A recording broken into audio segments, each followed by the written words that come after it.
After a brutal decade of corporate auditing, I finally quit my high-pressure job to heal and bought my absolute dream beach house in Malibu. It was supposed to be my secret sanctuary. But on my very first night, as I sat on the balcony listening to the waves, my phone lit up with a call from my mother. Her voice was dripping with that familiar, entitled smugness. "We sold our house today," she announced casually. "We are moving in tomorrow. Your dad said it is perfectly fine." Before I could even process the audacity, she delivered the final blow. "And if you do not like it, you can find somewhere else to live."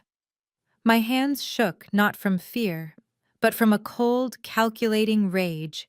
I did not scream or argue. I just smiled, looking down at the heavy stack of legal documents on my patio table. I prepared a massive surprise for their arrival. Before I continue this story, let me know where you are watching from in the comments below. Hit like and subscribe if you have ever had to stand up to a toxic family member who tried to take everything from you. My name is Gemma, 34 years old, and I spent my entire adult life running away from the suffocating expectations of my family. I built a highly successful career as a corporate auditor in Chicago, dissecting complex financial fraud, analyzing offshore accounts, and tearing down white-collar criminals. The money was incredible, but the stress was a slow poison. My days were filled with endless spreadsheets, corporate espionage, and constant flights across the country. But the real exhaustion did not come from the boardrooms. It came from my family back in California. For as long as I can remember, my parents, Barbara and Richard, treated me like a human ATM and a permanent backup plan. In their eyes, I was merely the financial safety net for their precious golden child, my younger brother Preston. Preston is 31 years old, perpetually unemployed, and full of brilliant startup ideas that mysteriously require hundreds of thousands of dollars in seed money. That money inevitably disappears into his gambling debts and lavish lifestyle. Every time he failed, Barbara and Richard expected me to swoop in and cover his massive losses. They would call me at 2 in the morning, demanding I wire funds to save the family reputation. I finally decided that enough was enough. The intense stress of my career, combined with their constant emotional and financial extortion, pushed me to the brink of a massive burnout. So I walked away from it all. I resigned from my prestigious firm, collected a substantial severance package, cashed out my stock options, and decided it was time to put my own mental health first. I wanted peace. I wanted the ocean. I wanted a place where my family could not find me, could not drain my bank accounts, and could not demand a spare bedroom. That is when I found the Malibu beach house. It was a stunning architectural masterpiece. 4 massive bedrooms, floor-to-ceiling windows, a wrap-around cedar deck, and a private wooden staircase leading straight down to the pristine sand. It cost a small fortune, but I had worked 80-hour weeks for 10 long years. I earned it. Because I audit financial structures for a living, I know exactly how to hide high-value assets. I did not buy the house under my own personal name. I created a completely anonymous limited liability company called Oceancrest Holdings. Only my trust attorney and I knew that I was the sole owner and primary shareholder of the corporation. To the outside world, I was just an ordinary tenant, renting a luxury property from a faceless corporate entity. It was the absolute perfect shield against my parasitic parents. I packed up my entire life in Chicago, drove my golden retriever across the country, and moved into my new sanctuary. The first evening, there was pure magic. The salty ocean air filled my lungs, washing away a decade of corporate anxiety. I poured myself a glass of expensive red wine, sat on the plush outdoor sofa, and listened to the rhythmic crashing of the waves against the shore. I felt completely free and untouchable. But that beautiful freedom lasted exactly 3 hours. My phone started ringing around 8 o'clock. The caller ID flashed with my mother's name. I considered letting it go to voicemail, but a lingering sense of daughterly obligation made me swipe to accept the call. I expected her usual complaints about her country club friends, or another subtle hint about Preston needing emergency cash for his latest foolish venture. I was completely unprepared for the terrifying reality of her words. Gemma, she said, not bothering to ask how my cross-country move went or how I was recovering from my resignation. Your father and I have incredible news. We just closed on the sale of our house today. The buyers gave us a fantastic cash offer, and we simply could not refuse. I frowned, taking a slow sip of my wine. That is a huge decision, Mom. Where are you going to live? She let out a high-pitched, dismissive laugh that grated against my nerves. Why with you, of course. Preston handled everything. He found out you moved to a beach house in Malibu. We are packing the moving truck tonight and we will be arriving tomorrow morning. Your dad said it is perfectly fine since the house has 4 bedrooms. We are taking the master suite, obviously, since we are the parents. I sat frozen in my patio chair. My mind scrambled to make sense of what she was saying. How did they even know I was in Malibu? I had been meticulously careful about my privacy. I had not posted anything on social media. I had not updated my forwarding address with anyone but the postal service. Mom, you cannot just move into my house, I said, trying to keep my voice steady and calm. I moved here to be completely alone. I need space to recover from my stressful job. You and Dad cannot just show up and claim my master bedroom. Her tone immediately shifted from falsely cheerful to ice cold. Stop being so incredibly selfish, Gemma. We sold our home to help your brother with a very important investment. We need a place to stay and you have plenty of room. Preston already arranged everything. He is so smart taking care of his parents like this. The mere mention of Preston sent a massive red flag shooting up in my mind. Preston never did anything out of the goodness of his heart, and he certainly never handled legitimate real estate transactions. This is my house. I repeated, my grip tightening dangerously on the delicate stem of my wineglass. You are not moving in here. Barbara scoffed loudly into the receiver. Do not be ridiculous. We are arriving at 9 in the morning, and if you do not like it, you can find somewhere else to live. We are family, and family helps family. See you tomorrow. The line went dead. I slowly lowered the phone, staring out at the dark, vast ocean. My hands began to shake, but the tremor had nothing to do with sadness or panic. It was pure, unadulterated fury. My own mother had just threatened to kick me out of my own home. But as the hot anger washed over me, my cold, calculating corporate auditor instincts kicked into high gear. I opened my laptop and pulled up the encrypted digital files for Oceancrest Holdings. I stared at the stamped legal documents proving my absolute, undeniable ownership of this million-dollar property. I did not know what kind of illegal scam my brother was running or what ridiculous lies he had told my parents to get their money, but I knew one thing for certain. They were walking straight into a legal trap, and I was going to gladly snap it shut. The morning sun crested over the Pacific Ocean, casting a brilliant golden light across the hardwood floors of my living room. I had barely slept, fueled by a dangerous mix of adrenaline and espresso. My golden retriever Bailey paced nervously by the glass doors, sensing the shift in my energy.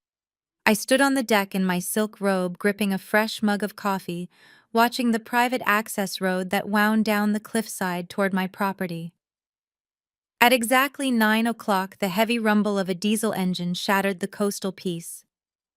A massive white moving truck barreled down the narrow driveway, entirely ignoring the posted private property signs. Right behind it was a gleaming black luxury SUV that I instantly recognized. It was the car my parents had bought last year, using funds they claimed they needed for emergency medical expenses. The vehicle slammed into park on my crushed stone driveway. The SUV doors swung open and my family stepped out like they owned the entire coastline.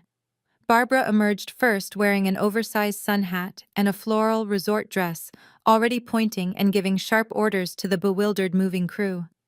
Richard followed, hiking up his golf pants, looking around with a smug, evaluating gaze, as if he were inspecting a new hotel acquisition. And then came Preston.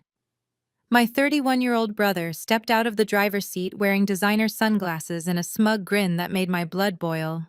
He looked entirely too pleased with himself, strutting around the luxury cars like a newly minted billionaire. I set my coffee mug on the patio table, took a deep breath of the salty air, and walked down the cedar steps to meet them. Bailey trotted faithfully at my side, letting out a low warning growl as we approached the driveway.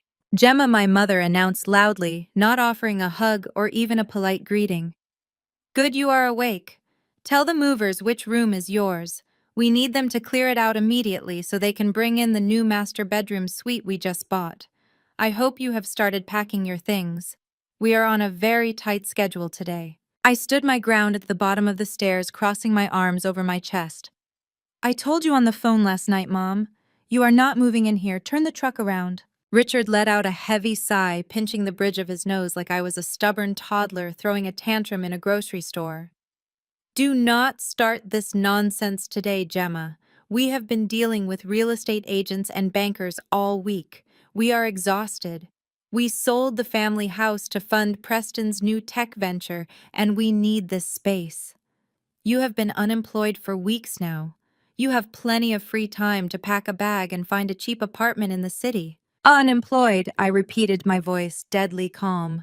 I resigned from a senior director position at a global auditing firm because I was burning out from constantly bailing this family out of debt. I am taking a planned sabbatical. I am not unemployed, and I am certainly not giving up my home so Preston can fund another imaginary startup. Preston scoffed, pushing his designer sunglasses up onto his perfectly styled hair. He sauntered over to me, looking me up and down with absolute disdain. Oh, please. You quit your job because you could not handle the pressure. Now you are just squatting in some corporate rental property pretending you are rich. It is pathetic, honestly. You are 34 years old, single and jobless. It is time to step aside and let the real adults handle the family business. I stared at him, marveling at his pure, unadulterated delusion. The real adults, I said slowly. You mean the adult who has never held a job for more than 6 months? The adult who lost $50,000 in Vegas last year and begged Mom to steal from my college savings account to cover it. Preston's face flushed a deep, angry red. That was a temporary cash flow issue. My new venture is going to revolutionize the market. Dad and Mom believe in me. That is why they sold the house. They know a solid investment when they see one. And this house, I gestured to the stunning modern architecture behind me. How exactly does moving into a luxury Malibu beach house factor into your brilliant startup plan? Barbara stepped between us, aggressively waving her manicured hands. That is none of your concern, Gemma. Preston brokered a brilliant deal for us. He found this property, negotiated with the holding company, and secured it for us. We are the new owners. So stop acting like a jealous, bitter spinster and go pack your bags. The movers are charging us by the hour. I looked at the moving crew. 3 burly men in matching uniforms were standing by the back of their truck, looking extremely uncomfortable as they witnessed our vicious family drama unfold on the driveway. They had not unloaded a single box yet, sensing the explosive tension in the air. Nobody is unloading anything, I announced loudly, making sure the movers heard me clearly. Because nobody is moving in. This property belongs to me. I am the legal tenant and you are all trespassing. Richard stepped forward, his face turning an alarming shade of purple. He pointed a thick, accusatory finger directly at my chest. Listen to me very carefully, young lady. You do not own anything. You threw away a $200,000 salary to come out here and play the victim. You do not get to dictate terms to us. We just paid $1.5 million for this exact property. We own the ground you are standing on. I blinked, genuinely stunned by the number Richard had just confidently shouted at me. $1.5 million. That was exactly what their old suburban house was worth. They had liquidated their entire life savings, their primary residence, everything they had spent 40 years building. And they had given every single penny to Preston. You bought this house? I asked, keeping my tone deceptively flat, letting the sheer absurdity of the situation wash over me. You bought a luxury Malibu beachfront property for $1.5 million. The empty lot next door just sold for $3 million. Do you really think someone sold you this fully furnished architectural estate for half the price of dirt? Preston stepped directly into my personal space, invading my boundaries, trying to use his height to intimidate me. He sneered, a nasty, victorious smirk twisting his features. That is the beauty of having a smart son, Gemma. I found a highly motivated corporate seller who needed to liquidate assets immediately. I negotiated a private off-market cash deal. It is called being a brilliant businessman, something you would not understand since all you do is look at other people's spreadsheets all day. Now I am telling you for the last time. Go inside, pack your cheap clothes, take your dog and get off our property before I call the cops and have you physically removed for trespassing. My heart hammered against my ribs, a steady rhythmic beat of impending warfare. I was staring at a man who had not just lied to our parents, but had orchestrated a massive federal-level financial crime against his own flesh and blood. He had stolen their entire life savings under the guise of an impossible real estate transaction, leaving them functionally homeless, all while trying to violently evict me from a house I secretly owned. I looked at my mother, who was glaring at me with pure hatred, and my father, who looked ready to physically throw me out into the street. They had chosen their golden child. They had handed him their entire future on a silver platter, and they were perfectly happy to throw me to the wolves to facilitate his lies. The pain of their betrayal was quickly eclipsed by the icy calculating logic of my profession. If they wanted to play hardball over a real estate contract, I was going to give them a masterclass in corporate warfare. I held Preston's gaze, refusing to back down a single inch. "Call them," I challenged quietly. "Call the police right now, Preston. Let us see exactly who gets escorted off this property in handcuffs." Preston let out a sharp, mocking laugh that echoed off the exterior walls of the house. He did not reach for his phone. Instead, he shoved past me, marching up the cedar steps and straight through the open glass doors into my kitchen. Barbara and Richard followed him like obedient ducklings, stepping over the threshold of a house they mistakenly believed they owned. I turned and followed them inside, commanding Bailey to stay close to my side. The moment I stepped into my own kitchen, Preston aggressively unzipped a sleek leather portfolio he had brought from the luxury SUV.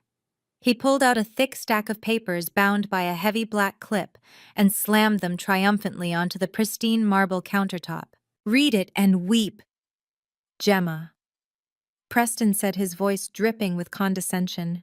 He tapped a manicured finger against the top page. "The official deed of transfer. $1.5 million paid in full, signed, sealed, and legally binding. We are the owners of Ocean Crest Holdings properties now, so stop stalling and start packing." I walked slowly toward the kitchen island. My heart maintained its steady analytical rhythm. 10 years of scrutinizing fraudulent corporate documents, uncovering embezzled funds, and hunting down phantom shell companies had prepared me for this exact moment. I did not touch the paperwork immediately. I simply leaned over the counter and let my eyes scan the top sheet. It was supposed to be a standard California grant deed. To the untrained eye, to my desperate and gullible parents, it probably looked incredibly official. It had a fancy border bold typography and a gold foil seal pressed into the bottom right corner. But to a former senior auditor, it was a hilariously amateurish forgery. It looked like something a college freshman would create for a fake identification card using a basic graphic design template downloaded from the internet. My eyes cataloged the glaring errors with clinical precision. First, the formatting was entirely wrong for Los Angeles County real estate recordings. The margins did not meet the mandatory recording requirements, and the assessor parcel number was missing 2 entire digits.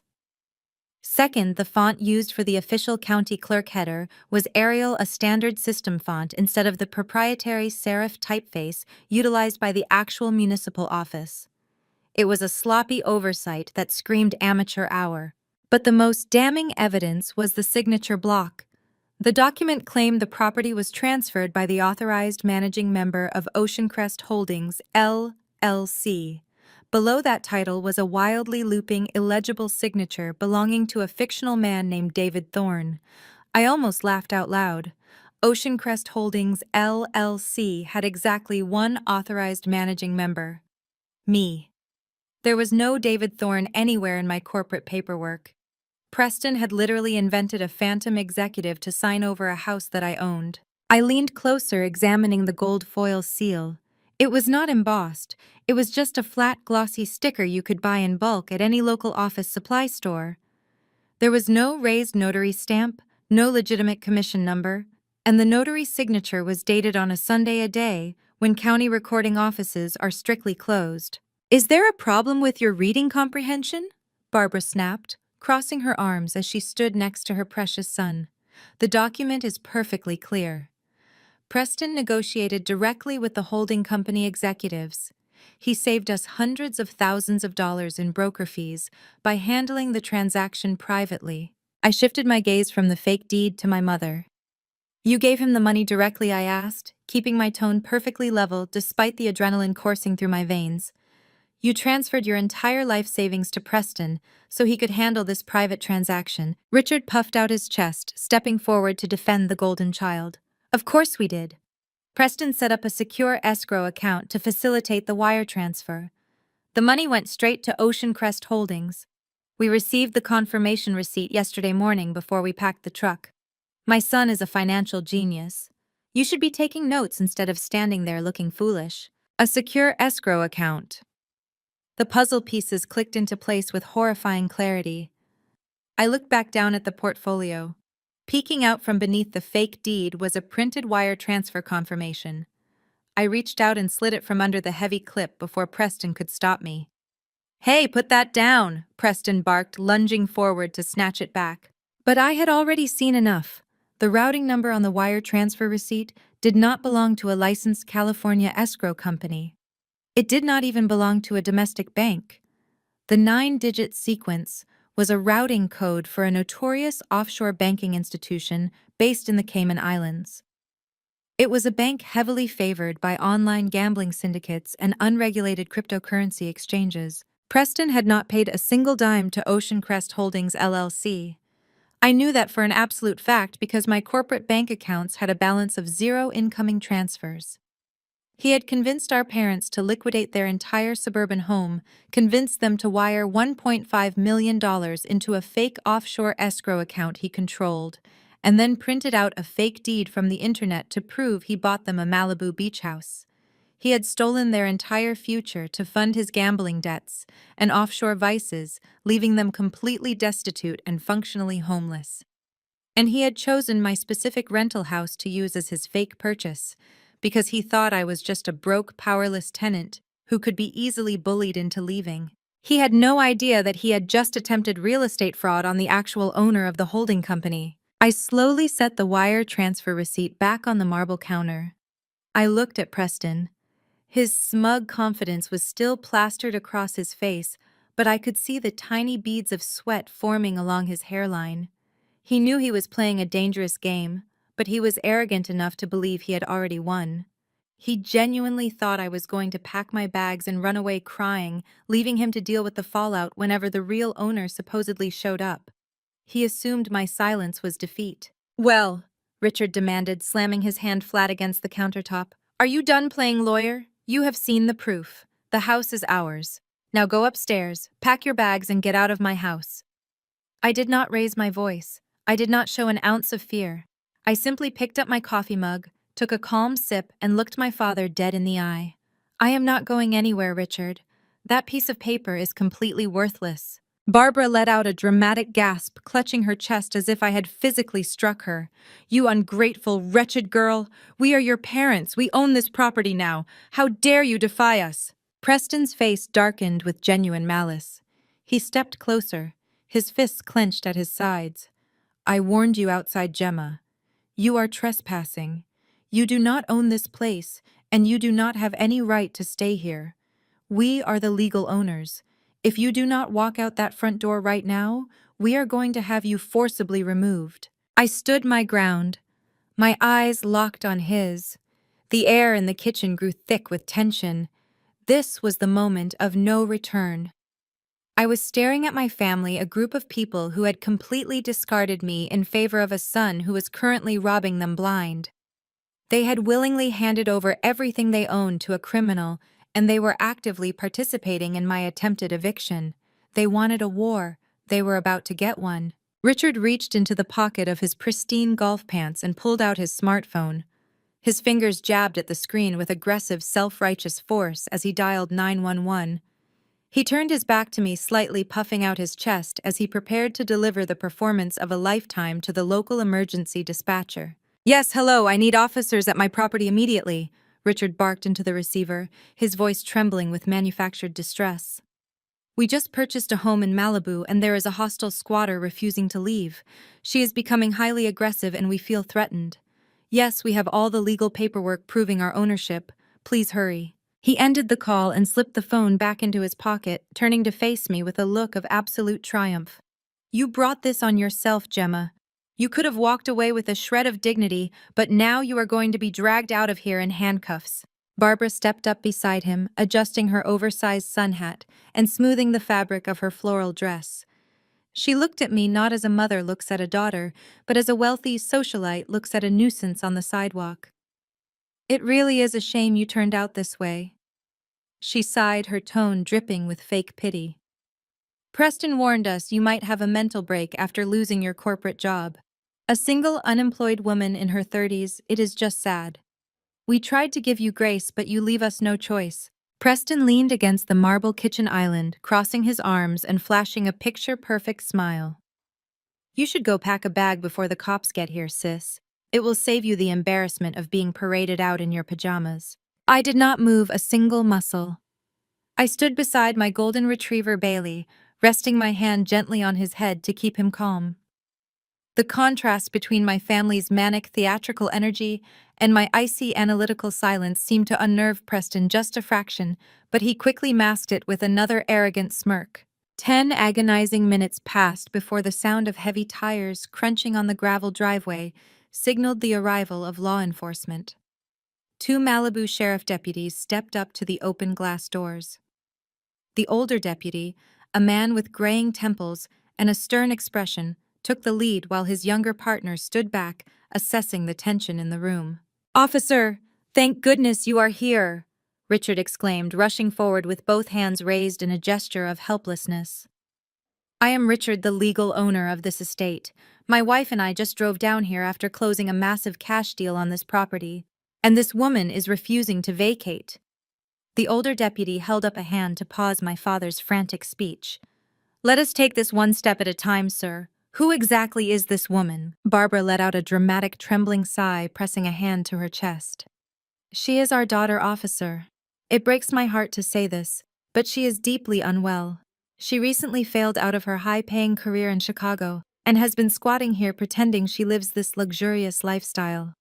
She is incredibly jealous of her younger brother who actually brokered the purchase of this home for us." Preston seized his cue perfectly. He stepped forward, radiating the calm, trustworthy energy of a successful young professional. He handed the leather portfolio directly to the older deputy. "Here is the deed, officer. $1.5 million paid in full and signed over by the managing member of the holding company. We have the wire transfer receipts right behind it.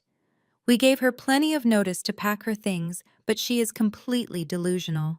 The deputy opened this portfolio and scanned the fake California grant deed. He was a patrol officer, not a forensic accountant or a fraud investigator. To him, standing in a kitchen on a Sunday morning, the gold foil seal, the bold typography, and the official-looking signatures appeared legitimate enough to support my family's story. The deputy turned his stern gaze toward me. "Ma'am, is this true? Are you refusing to leave a property that has been legally sold?" I met the deputy's eyes with complete composure. "That document is a fraudulent forgery, officer. I am the sole legal occupant of this house, and I have never authorized any sale to these people.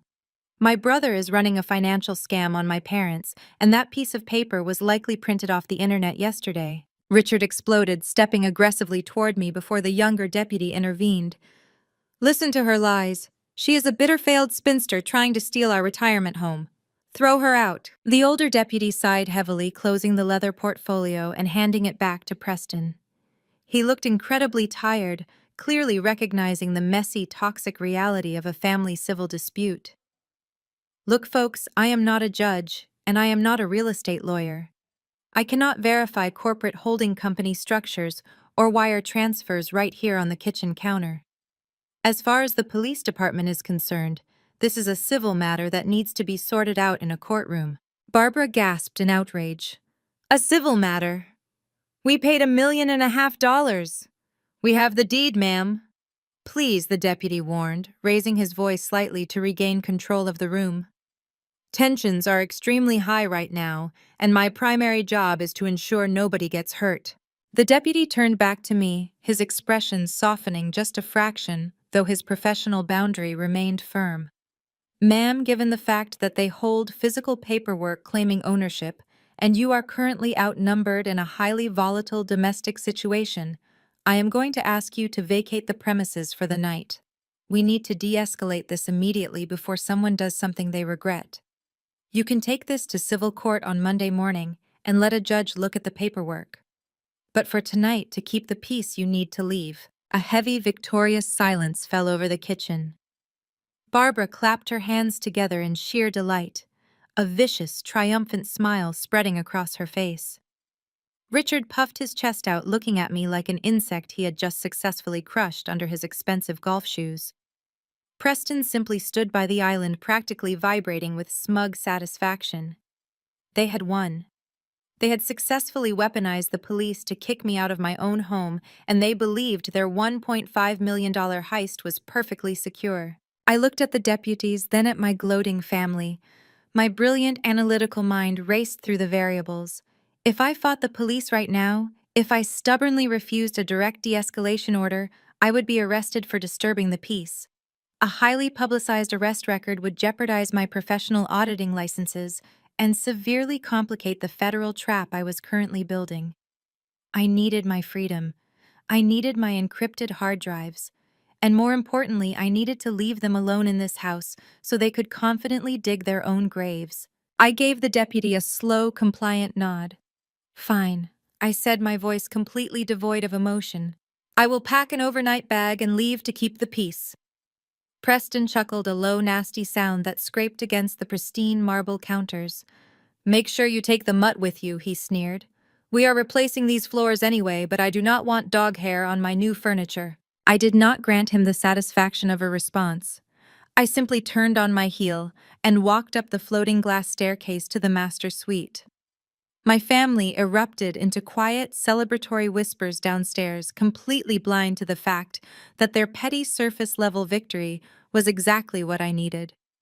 By forcing me out the front door, they had just locked themselves inside a heavily surveilled, heavily documented federal crime scene. Once inside the master suite, the heavy oak door clicked shut behind me, sealing off the muffled sounds of my family gloating downstairs.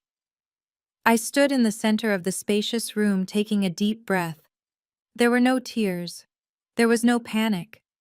My heart rate had already returned to a steady, calm rhythm. In the corporate auditing world, panic is the enemy of strategy.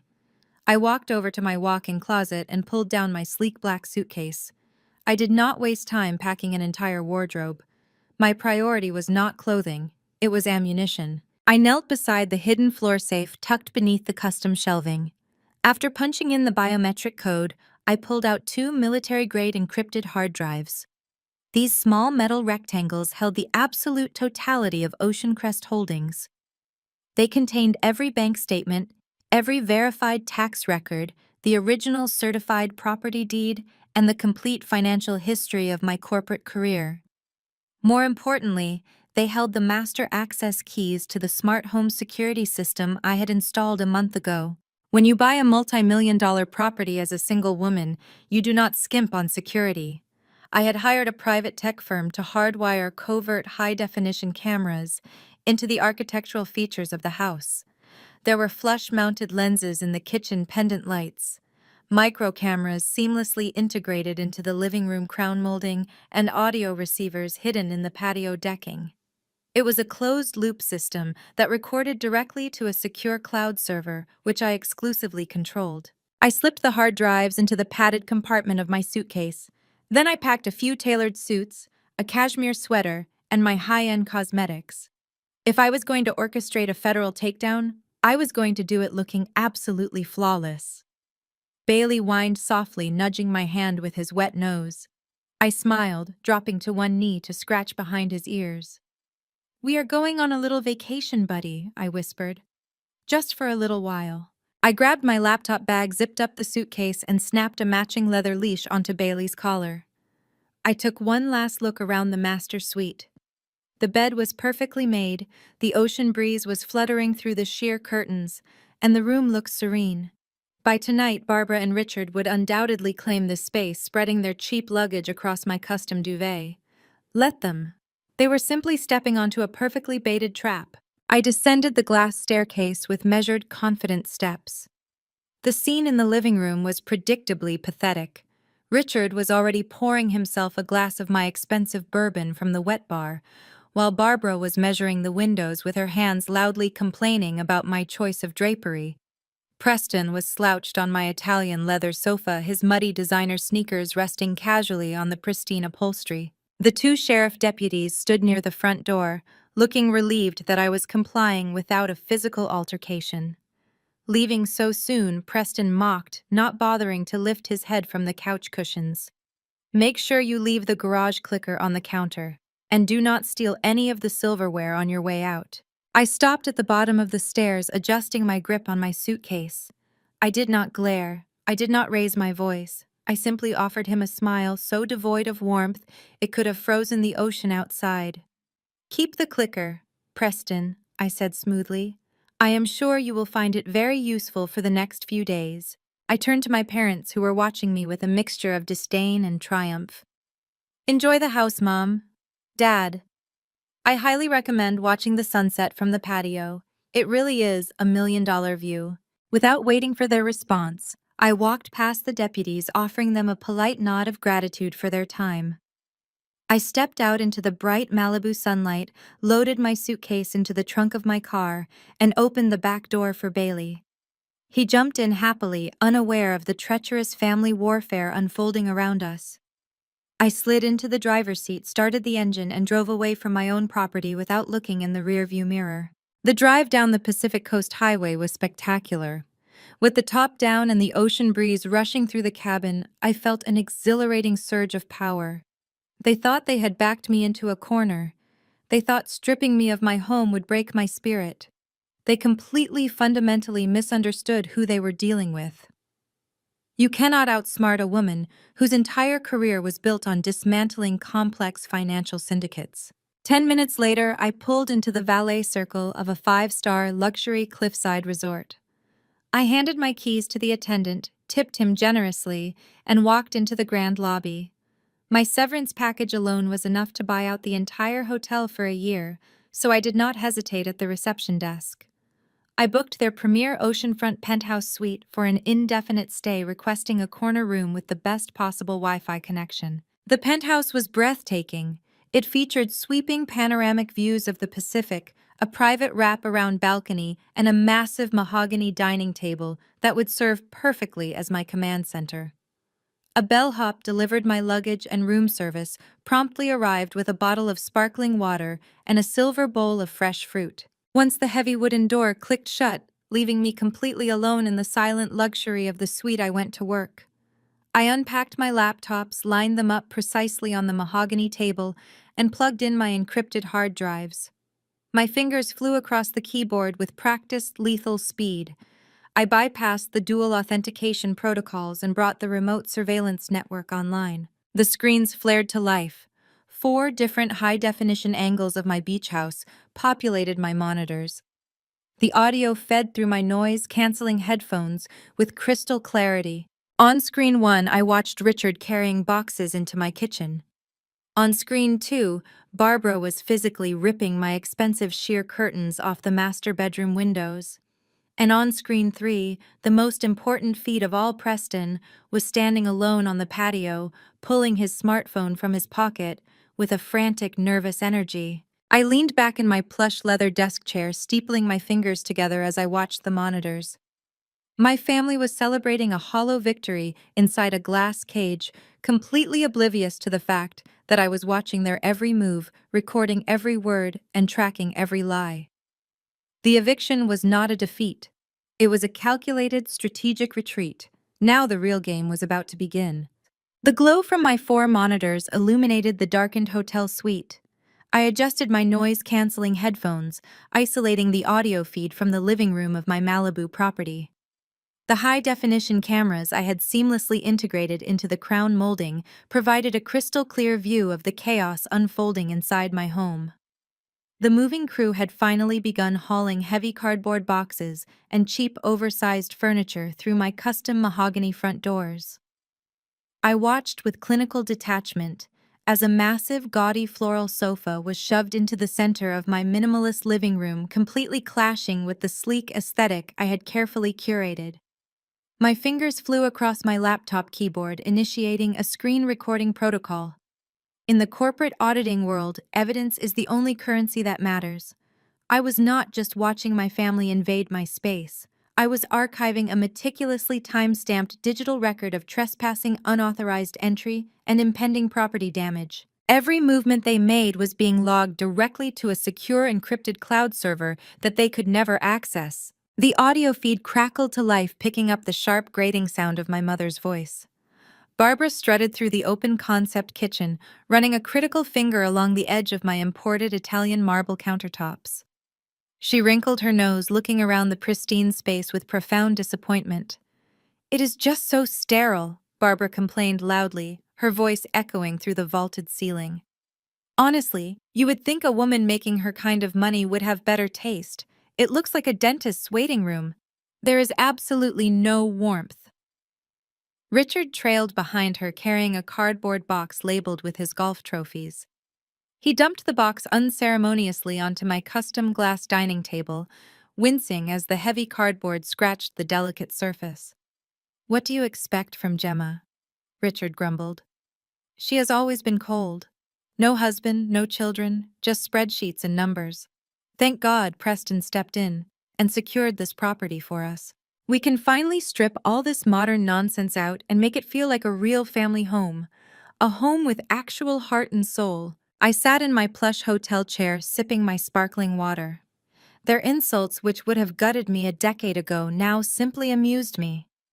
They were standing in a $1.5 million architectural masterpiece, completely blind to its value, tearing down my character to justify their blatant theft. They needed me to be the villain so they could play the victorious heroes of their own twisted narrative. But the real entertainment began when Preston strolled into the frame. He had abandoned his frantic pacing on the patio and joined our parents in the main living area. He pointed toward the magnificent structural partition that separated the kitchen from the formal dining room. It was an intricately designed wall, clad in reclaimed cedar, specifically engineered to support the massive weight of the second-story master suite. "This has got to go," Preston announced, slapping his hand against the beautiful wood finish. "It completely ruins the flow of the room. We need a massive open-concept floor plan. If we are going to host investors and throw huge parties, we cannot have this ugly barrier blocking the ocean view from the kitchen." Richard nodded enthusiastically, completely captivated by his son's brilliant vision. "You are absolutely right, Preston. We should knock it down right now. Why wait for expensive contractors? I have my heavy tools in the back of the SUV. Let us open this space up before the sun goes down. It will be our first real renovation as the new owners." I leaned forward, my eyes widening slightly as I stared at the monitor. My hands hovered over the keyboard. They were not seriously going to do this. That cedar wall was not a cosmetic partition. It was a primary load-bearing wall. Removing it without structural steel beams and a licensed contractor would severely compromise the integrity of the entire second floor. It was a catastrophic architectural violation, not to mention wildly illegal without municipal building permits. Within 10 minutes, Richard and Preston marched back into the living room wielding heavy steel sledgehammers they had retrieved from their luxury SUV. Barbara stood safely off to the side, clapping her hands in delighted anticipation. "This is going to be so refreshing," she cheered, completely ignorant of the disaster about to unfold. Preston swung the first blow. The heavy steel head of the sledgehammer smashed into the custom cedar paneling. The sickening crack of splintering wood echoed through my headphones. A massive hole appeared in the beautiful woodwork, exposing the reinforced drywall and structural framing beneath. Richard laughed, stepping up to take the next swing. He swung with all his might, tearing a jagged, ugly chunk out of the wall. Plaster dust billowed into the air, settling like a thick white fog over my imported countertops, my glass dining table, and their gaudy floral sofa. I did not panic. I simply hit the capture button on my keyboard, saving a high-resolution screenshot of my father and brother actively destroying my property. Every swing of their sledgehammers was adding tens of thousands of dollars in malicious property damage to the mounting federal case against them. They believed they were remodeling their new beach house. In reality, they were creating undeniable high-definition video evidence of severe structural vandalism on a property they did not legally own. I watched as the ceiling above them gave a subtle, ominous groan, a distinct structural protest against the removal of its primary support. The sheer arrogance of their ignorance was staggering. They were systematically dismantling a house they had stolen, oblivious to the fact that they were physically and legally bringing the roof down on their own heads. I adjusted my headphones, leaned back in my chair, and let the cameras keep rolling. While my family continued their destructive renovation downstairs, I muted the audio feed of their sledgehammers. It was time to shift my focus from physical vandalism to financial devastation. The structural damage to my beach house was severe, but it was nothing compared to the financial crime Preston had just committed. I minimized the camera windows on my secondary monitors and pulled my primary laptop forward. I launched my proprietary auditing software, a highly restricted program I had retained access to as part of my elite professional network. This software was designed to untangle the most sophisticated corporate fraud schemes on the planet. Preston's amateur hour scam was not going to stand a chance. I closed my eyes for a fraction of a second, recalling the exact 9-digit routing number and the corresponding account details I had memorized from the wire transfer receipt in my kitchen. A good auditor never forgets a string of numbers. I typed the digits into the global tracking database and hit enter. The screen turned black for a moment as the system queried international financial registries, searching for the digital footprints of $1.5 million. The results populated my screen in a cascade of green text. I leaned closer, my eyes darting across the digital ledger. Richard and Barbara had authorized the wire transfer from their primary joint savings account at a local credit union. The funds were flagged as a real estate escrow deposit, but the destination was not a licensed California title company. The money had landed in a holding account registered to an entity called Apex Global Ventures. Apex Global Ventures. The name alone practically screamed shell company. I ran a cross-reference on the corporate registry database.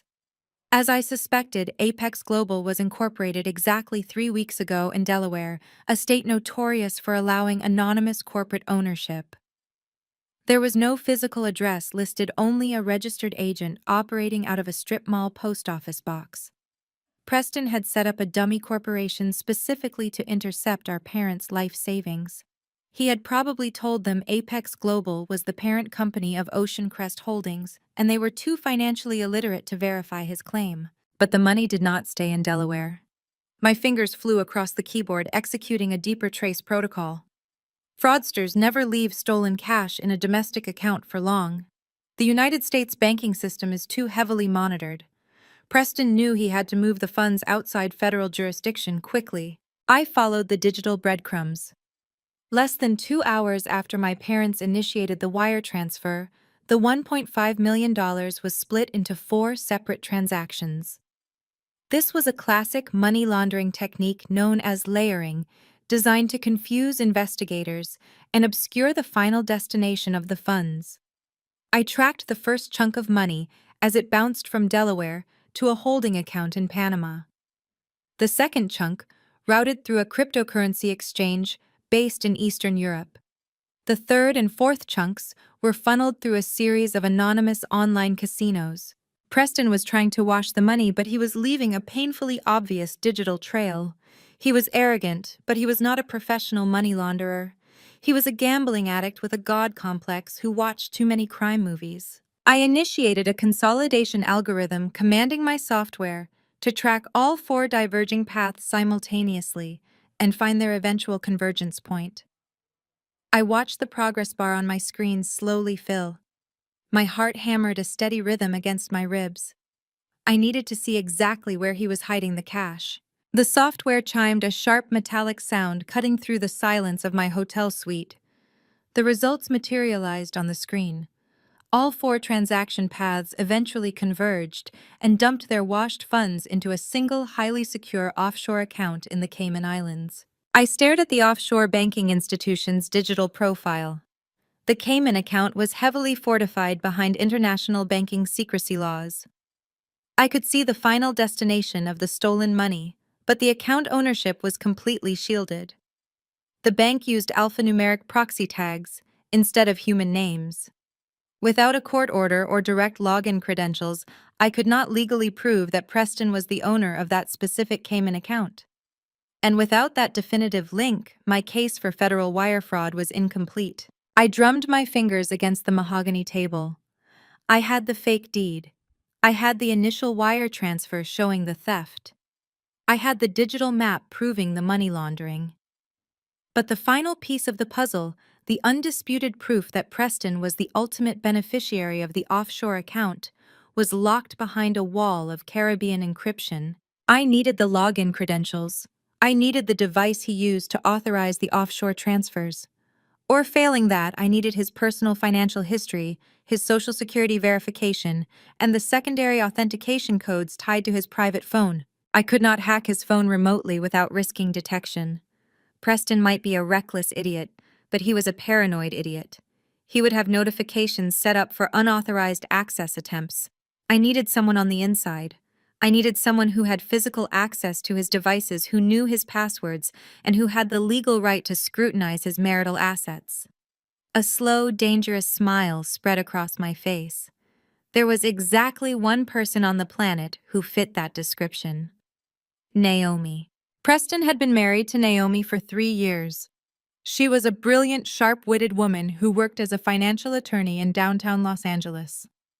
My family had always treated Naomi with a sickening blend of fake politeness and subtle, condescending microaggressions. Barbara constantly made passive-aggressive comments about Naomi prioritizing her demanding career over having children.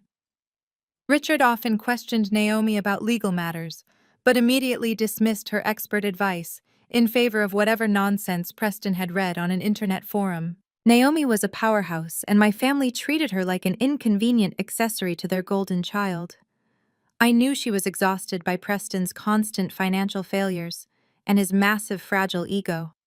I knew she was tired of covering his tracks and maintaining the illusion of a perfect marriage for the sake of my parents. Preston thought he had orchestrated the perfect crime because he believed nobody in the family was smart enough to catch him. He completely forgot that he was legally bound to a financial attorney, and he had just actively angered a corporate auditor. I minimized my auditing software and pulled up my private contacts. I had not spoken to Naomi in months, keeping my distance to avoid the toxic blast radius of my family. But right now, we shared a common enemy.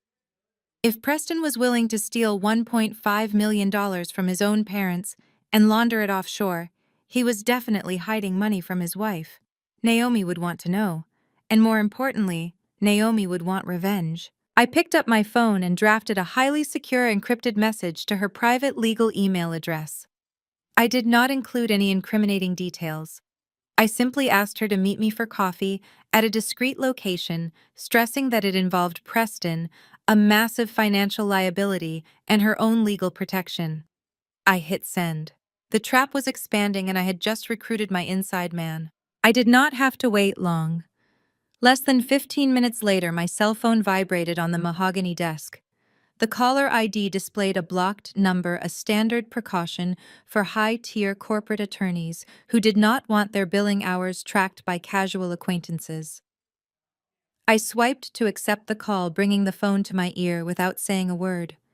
In my profession, whoever speaks first loses the leverage. Gemma, a sharp, composed voice came through the speaker. It was Naomi. I am currently in the middle of negotiating a highly sensitive corporate merger. You sent a message to my encrypted firm email mentioning Preston financial liability and my personal legal protection. You have exactly 60 seconds to explain why I should not block your number and walk back into my boardroom. I smiled at the sheer efficiency of her tone. Naomi was a powerhouse. As an African American woman who had fought her way to a senior partnership at a cutthroat Los Angeles law firm, she did not tolerate inefficiency or drama. Over the past 3 years, I had watched my mother Barbara inflict a relentless campaign of subtle, smiling microaggressions against her. At Thanksgiving dinners, Barbara would make pointed, condescending remarks about Naomi wearing her hair in natural protective styles, instead of chemical blowouts, or casually suggest that Naomi was perhaps too aggressive and masculine for prioritizing her legal career over giving Preston children. Richard would constantly undermine her intelligence, asking her legal questions, only to loudly disagree with her expert answers because of a blog post he had read. And through all of it, Preston had never defended her. He just sat there swirling his expensive scotch, completely indifferent to the toxic environment his family created for his wife. Naomi had endured it with icy, impeccable grace, treating my parents like mildly annoying clients she was forced to placate. But I knew she despised them. More importantly, I knew she was entirely too smart to stay attached to a sinking ship like my brother for much longer. "I am not calling for family small talk, Naomi," I said, keeping my voice perfectly level. "I am calling auditor to attorney. Your husband just orchestrated a massive financial scam against my parents. He convinced them to liquidate their primary residence, took their $1.5 million, and routed it through a Delaware shell company straight into an anonymous offshore account in the Cayman Islands." The silence on the other end of the line was absolute. I could practically hear the gears turning in Naomi's brilliant legal mind as she processed the gravity of my words. "That is a very serious accusation, Gemma," she replied, her voice dropping an octave, completely stripping away the polite family facade. "If you are angry about whatever petty drama your parents are currently involved in, leave me out of it. I do not have time for Preston's usual financial incompetence." "This is not his usual incompetence," I countered smoothly. "This is federal wire fraud. He printed a fake California grant deed from the internet and told them he bought my Malibu beach house. They are currently standing in my living room with sledgehammers destroying my load-bearing walls because they think they own the property. But the money is gone, Naomi. And here is why you need to care. Preston is unemployed. You are the primary breadwinner. You file your taxes jointly. When the FBI traces that Cayman Islands account, the federal government is going to look directly at your law firm's salary and your personal assets to recover the stolen funds. He is using your marital financial umbrella to shield his money laundering." A sharp intake of breath echoed through the receiver. As a financial lawyer, Naomi knew exactly how devastating the legal doctrine of joint and several liability could be. If the federal government decided she was a complicit spouse, they could freeze her bank accounts, seize her investment portfolios, and completely destroy the prestigious legal career she had sacrificed everything to build. Preston was not just ruining his parents. He was dragging his highly successful wife straight into a federal indictment. "Do you have proof?" Naomi demanded. Her voice was no longer dismissive, it was lethal. "I have the digital trace of the wire transfers I confirmed. I have the shell company incorporation documents. I have high-definition video of the property damage. What I do not have is the final link. I need the login credentials or the secondary device authentication that ties Preston to that specific offshore account. I know you have access to his home office. I know you know how to bypass his superficial security measures. I need an inside man, Naomi. And you need to legally distance yourself from a federal criminal before the ink on the warrants dries." I could hear the faint, muffled sound of Los Angeles traffic in the background. Naomi had clearly stepped out of her corporate building to take this call on the street, ensuring she was not recorded by her firm's internal servers. "I have suspected for months that he was hiding something," she said, the realization hardening her tone into pure steel. "He has been erratic, taking secret phone calls at all hours and lying about where he goes during the day. I thought he was just funneling my money into another one of his idiotic tech startups. If he is running a shell company scam using our home network, he has compromised my entire life." "Then let us destroy him together," I offered. "You get the evidence you need to file an ironclad fault-based divorce and protect your assets. I get the evidence I need to put him in a federal penitentiary and reclaim my property. We both win." "Where are you?" Naomi asked, making the decision instantly. I am staying at a hotel down the coast, I replied. But we cannot meet here. My parents might figure out where I am, and we need absolute privacy. There is an exclusive coffee shop in Santa Monica, Naomi instructed, her voice reverting to full command mode. It is called The Archive. I rent a private conference room there for off-site client meetings. It has zero surveillance and requires a keycard for entry. I will text you the address and the temporary access code. Be there in exactly 2 hours. Bring the hard drives.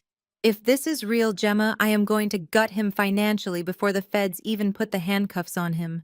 I will be there, I promised. The call disconnected. I placed my phone face down on the mahogany table and let out a long, satisfying breath. The dominoes were perfectly aligned. My family thought they had successfully evicted a weak, unemployed spinster. Instead, they had just forced a senior corporate auditor and a ruthless financial attorney into a lethal alliance. I packed my laptops back into my leather bag, gave Bailey a reassuring pat on the head, and headed for the door.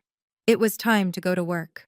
The drive to Santa Monica took 45 minutes, giving me just enough time to mentally rehearse the presentation of my evidence. I navigated my car through the heavy coastal traffic and pulled into an underground parking garage 2 blocks away from the archive. I left Bailey resting comfortably in the climate-controlled vehicle with the security mode activated, grabbed my heavy leather bag, and walked out into the glaring midday sun. The coffee shop was incredibly discreet, nestled between a high-end art gallery and a boutique fitness studio. There was no massive illuminated sign, just a frosted glass door with a minimalist logo. I stepped inside, bypassing the main counter where baristas were pulling espresso shots for wealthy tourists, and headed straight for the private corridor in the back. I punched the temporary access code Naomi had provided into the digital keypad. The heavy door clicked open, sealing out the ambient noise of the cafe the second it closed behind me. The private conference room was a windowless, soundproofed bunker designed for million-dollar corporate negotiations. Naomi was already sitting at the far end of the sleek wooden table. She wore a perfectly tailored emerald green suit, her natural hair styled in an immaculate crown of twists. She looked like a woman who could dismantle a Fortune 500 company before her morning coffee. There was no trace of the quiet, polite daughter-in-law who endured my mother's passive-aggressive remarks at holiday dinners. This was Naomi, the apex predator. She did not offer a hug or a pleasant greeting. She merely pointed a perfectly manicured finger at the empty chair across from her. Sit down and show me everything, Naomi commanded, her dark eyes entirely devoid of warmth. I did not waste time with pleasantries. I unzipped my leather bag and pulled out my primary laptop, plugging in the encrypted hard drive. While the system booted up, I slid a physical manila folder across the smooth surface of the table. Open it, I said. That is a copy of the fake California grant deed your husband used to steal my parents' life savings. Naomi opened the folder. Her eyes darted across the document, absorbing the fraudulent details with frightening speed. I watched her perfectly sculpted eyebrows twitch as she noticed the amateur formatting errors, the missing parcel digits, and the ridiculous gold foil sticker. He actually used Arial font for a municipal county header, Naomi murmured, her voice laced with absolute disgust. He is not just a criminal, Gemma. He is an incredibly stupid criminal. I turned my laptop screen toward her. It gets much worse, I promised. I am the sole owner and managing member of Ocean Crest Holdings, LLC. Preston photoshopped a fake executive named David Thorne to sign over a house that I own. But the real crime is the money trail. I pulled up the digital ledger. I watched him convince Barbara and Richard to wire $1.5 million directly into a Delaware shell company called Apex Global Ventures. I explained, pointing to the highlighted transactions. From there, I tracked the funds as he layered them through Panama and an Eastern European cryptocurrency exchange. The money finally landed in an anonymous offshore holding account in the Cayman Islands. I waited for the shock. I expected her to gasp, to deny it, or perhaps to shed a tear for the catastrophic implosion of her marriage. Instead, Naomi leaned back in her leather chair, stared at the ceiling, and let out a sharp, chilling laugh. It was a cold, humorless sound that contained 0% heartbreak and 100% vindication. She laughed until she had to wipe a stray tear of pure amusement from the corner of her eye. "I thought he was just an incompetent narcissist," Naomi said, shaking her head as she looked back down at the fake deed. "But he actually crossed the line into federal wire fraud. He just handed me the silver bullet I have been looking for." She reached down, lifted her designer briefcase onto the table and snapped the brass locks open. "It is my turn to share, Gemma. You think you are the only one who has been doing forensic accounting this week." Naomi pulled out a thick stack of bank statements highlighted in red and yellow ink. "2 weeks ago, I noticed a massive discrepancy in our primary joint checking account," she explained, sliding the papers toward me. "Preston claimed he was moving funds around to invest in a highly exclusive tech incubator. But I am a financial attorney. I do not take my husband's word for anything regarding my money. I quietly ran a deep audit on every single account we share. Over the past 8 months, Preston has systematically drained $400,000 of my personal earnings. He funneled it all into high-stakes offshore sports betting and underground poker syndicates." I stared at the statements tracing the massive frequent withdrawals. He lost everything, I realized, the pieces of his frantic behavior suddenly making perfect sense. "He lost your money, and he was completely desperate." Naomi nodded, her jaw clenching with barely contained fury. The loan sharks were clearly circling. He needed a massive influx of cash to cover his debts and replace the money he stole from me before I noticed it was gone. That is why he targeted your parents. They were the perfect gullible marks. He knew they would liquidate their house in a heartbeat if he promised them a shiny new beach estate. He never intended to buy a house. He just needed to steal their $1.5 million to save his own skin. "He is going to take them down with him," I said, feeling a surge of disgust for my parents' blindness, but an even stronger hatred for my brother's ruthless greed. Naomi reached into her briefcase one final time. She pulled out a pristine, legally binding document bound in a blue cover. She slapped it down on top of the bank statements. "Let him take them down," Naomi said, her voice dropping to a lethal whisper. "Barbara and Richard enabled this monster his entire life. They created a man who thinks he can steal from his wife and scam his parents without facing a single consequence. But he is not taking me down with him." I looked at the blue document. It was a fully drafted petition for dissolution of marriage.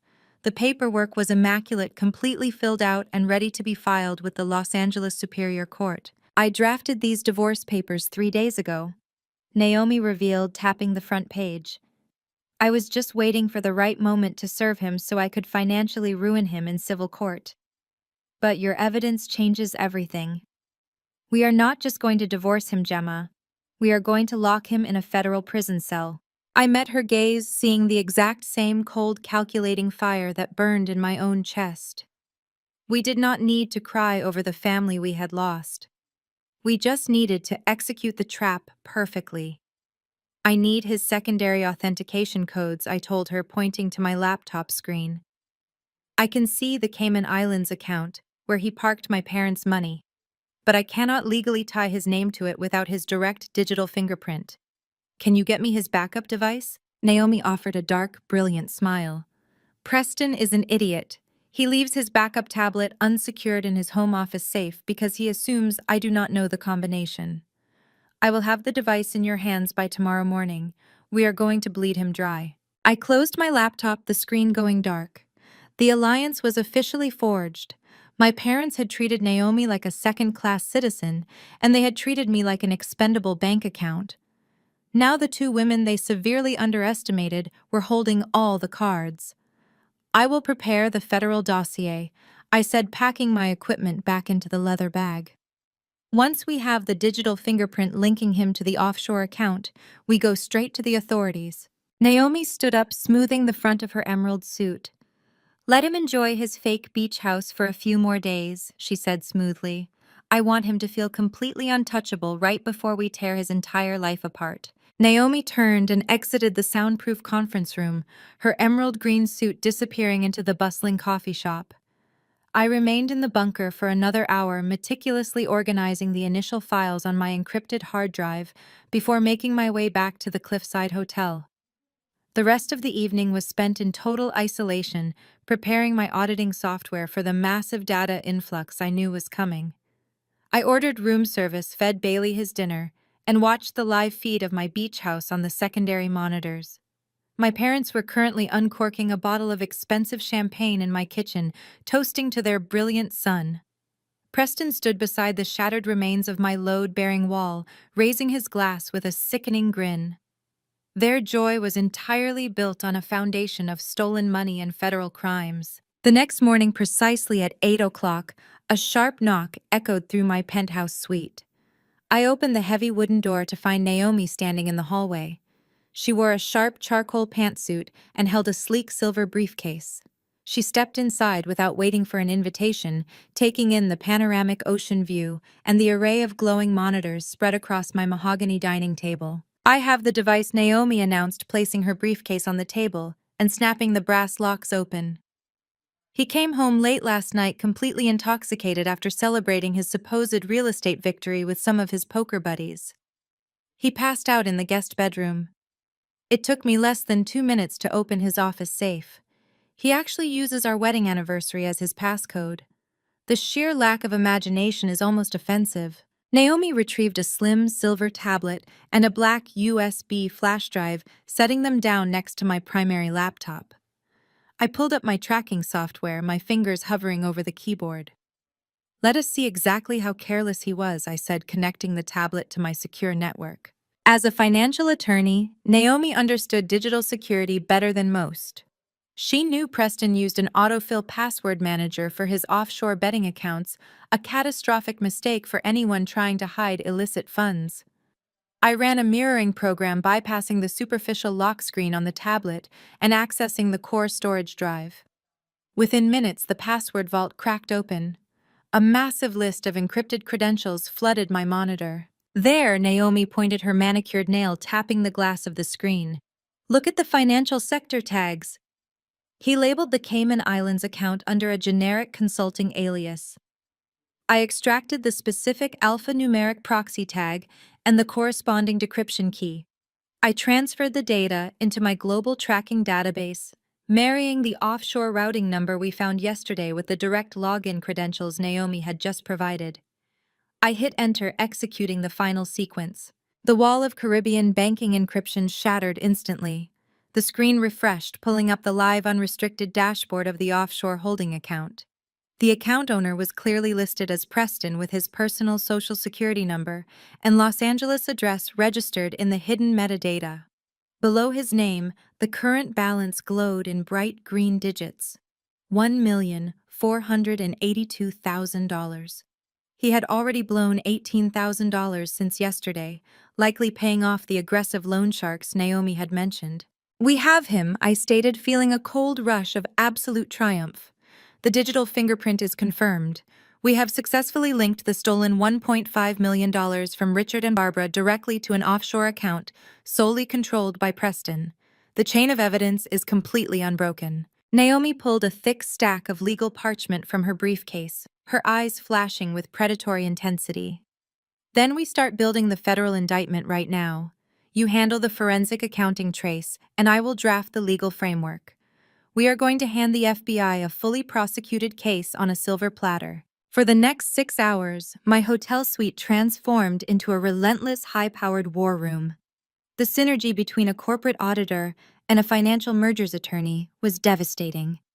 We did not just compile documents, we constructed a masterpiece of criminal prosecution. I printed the initial wire transfer receipt, the Delaware Shell Company Incorporation forms for Apex Global Ventures, and the detailed digital map showing the money laundering layers through Panama and the cryptocurrency exchanges. I added the high-resolution screenshots of Preston holding the fake California grant deed in my kitchen alongside the property tax records proving I was the sole owner of Ocean Crest Holdings, LLC. Naomi took my financial evidence and began writing the legal memorandums. Her legal phrasing was brutal and precise. She cited specific violations of the United States Code, officially detailing the elements of Title 18, Section 1343, for federal wire fraud. She cross-referenced the forged real estate documents, establishing clear intent to defraud vulnerable senior citizens across state lines. She added her own bank statements to the pile, proving the history of his gambling addiction and the sudden suspicious depletion of their joint marital assets. We worked with a synchronized mechanical efficiency. We did not stop to eat. We barely stopped to drink our coffee. Every piece of paper we generated was another year added to his eventual prison sentence. When we needed to verify the structural damage he was causing to my home, I simply pulled up the live security feed. We took additional screenshots of the demolished cedar wall, adding a civil liability section for malicious destruction of private property. By 3 in the afternoon, the mahogany table was covered in pristine, organized stacks of paper. We compiled everything into 3 identical heavy-duty black binders. The first binder was for the Federal Bureau of Investigation. The second binder was for Naomi's divorce proceedings.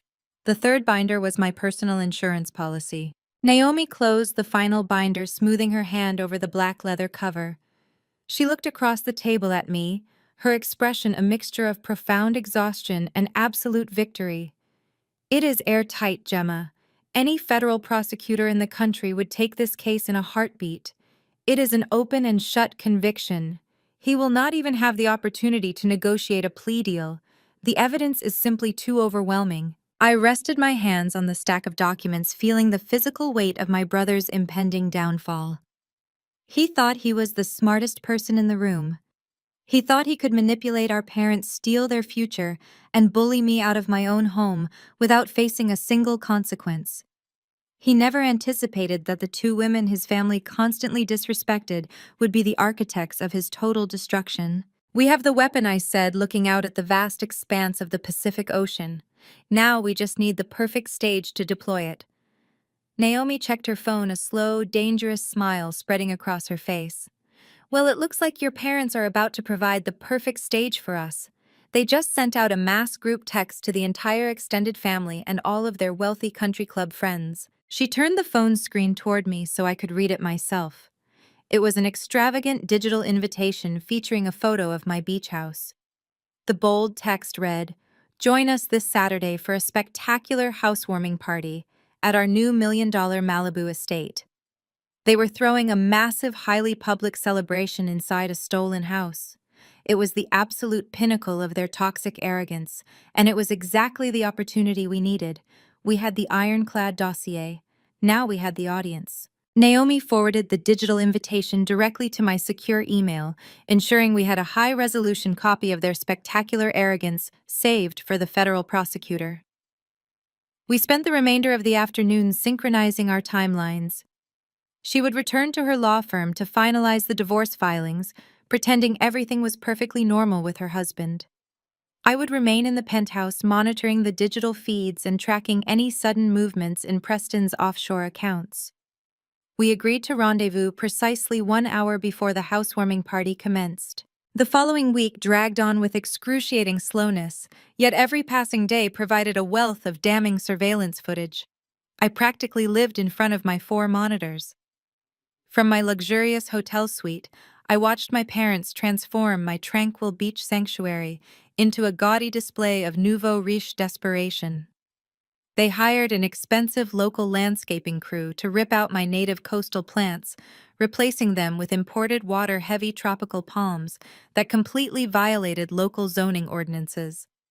They brought in a parade of overpriced interior decorators who covered my sleek minimalist furniture with hideous oversized throw pillows and metallic accent pieces that blinded the security cameras when the afternoon sun hit them.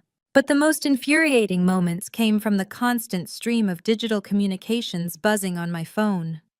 Barbara and Richard had not just created a digital flyer.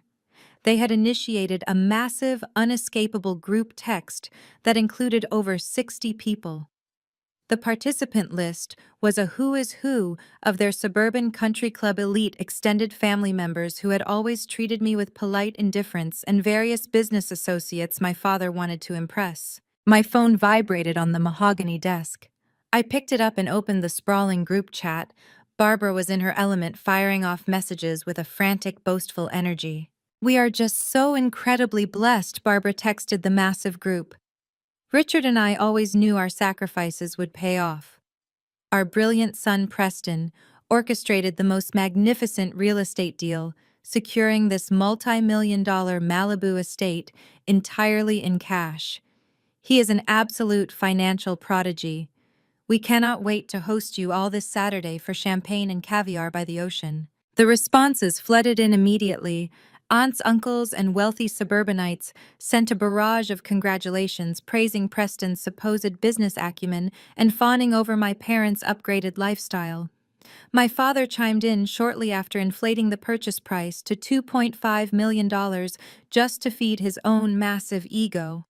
Then came the message that solidified my absolute lack of mercy. Barbara sent a direct follow-up message to the entire group, explicitly tagging my phone number so the notification would flash aggressively on my screen. "It is truly a shame Gemma cannot join us for the celebration," Barbara wrote, her passive-aggressive venom completely undisguised. She recently abandoned her career and is currently experiencing some housing insecurity. She had to vacate this very property because she simply could not afford the lifestyle. We are praying she finds a small, affordable apartment soon. But this Saturday is all about positive energy and celebrating Preston's massive success. I stared at the glowing screen. She had essentially announced to our entire extended family and social circle that I was a homeless, unemployed failure who had been rightfully evicted by my superior brother. She was using my supposed destitution as a dark, pathetic contrast to highlight Preston's glowing achievement. She wanted everyone to arrive at my stolen house, drink champagne on my patio, and pity the tragic spinster daughter who could not compete with the golden child. I did not reply. A seasoned auditor never alerts the target that an investigation is underway. I simply took a screenshot of the group text and dropped it into the evidence folder. It proved malicious intent and established a public timeline of their fraud. On Thursday afternoon, 2 days before the massive event, I watched the live security feed as a high-end catering company arrived at the beach house. 5 workers in crisp white uniforms began unloading crates of expensive crystal glassware, premium liquor, and massive floral arrangements. Preston strutted around the kitchen, barking orders at the catering manager while swigging from a bottle of imported beer. He was putting on a pathetic show of extreme wealth.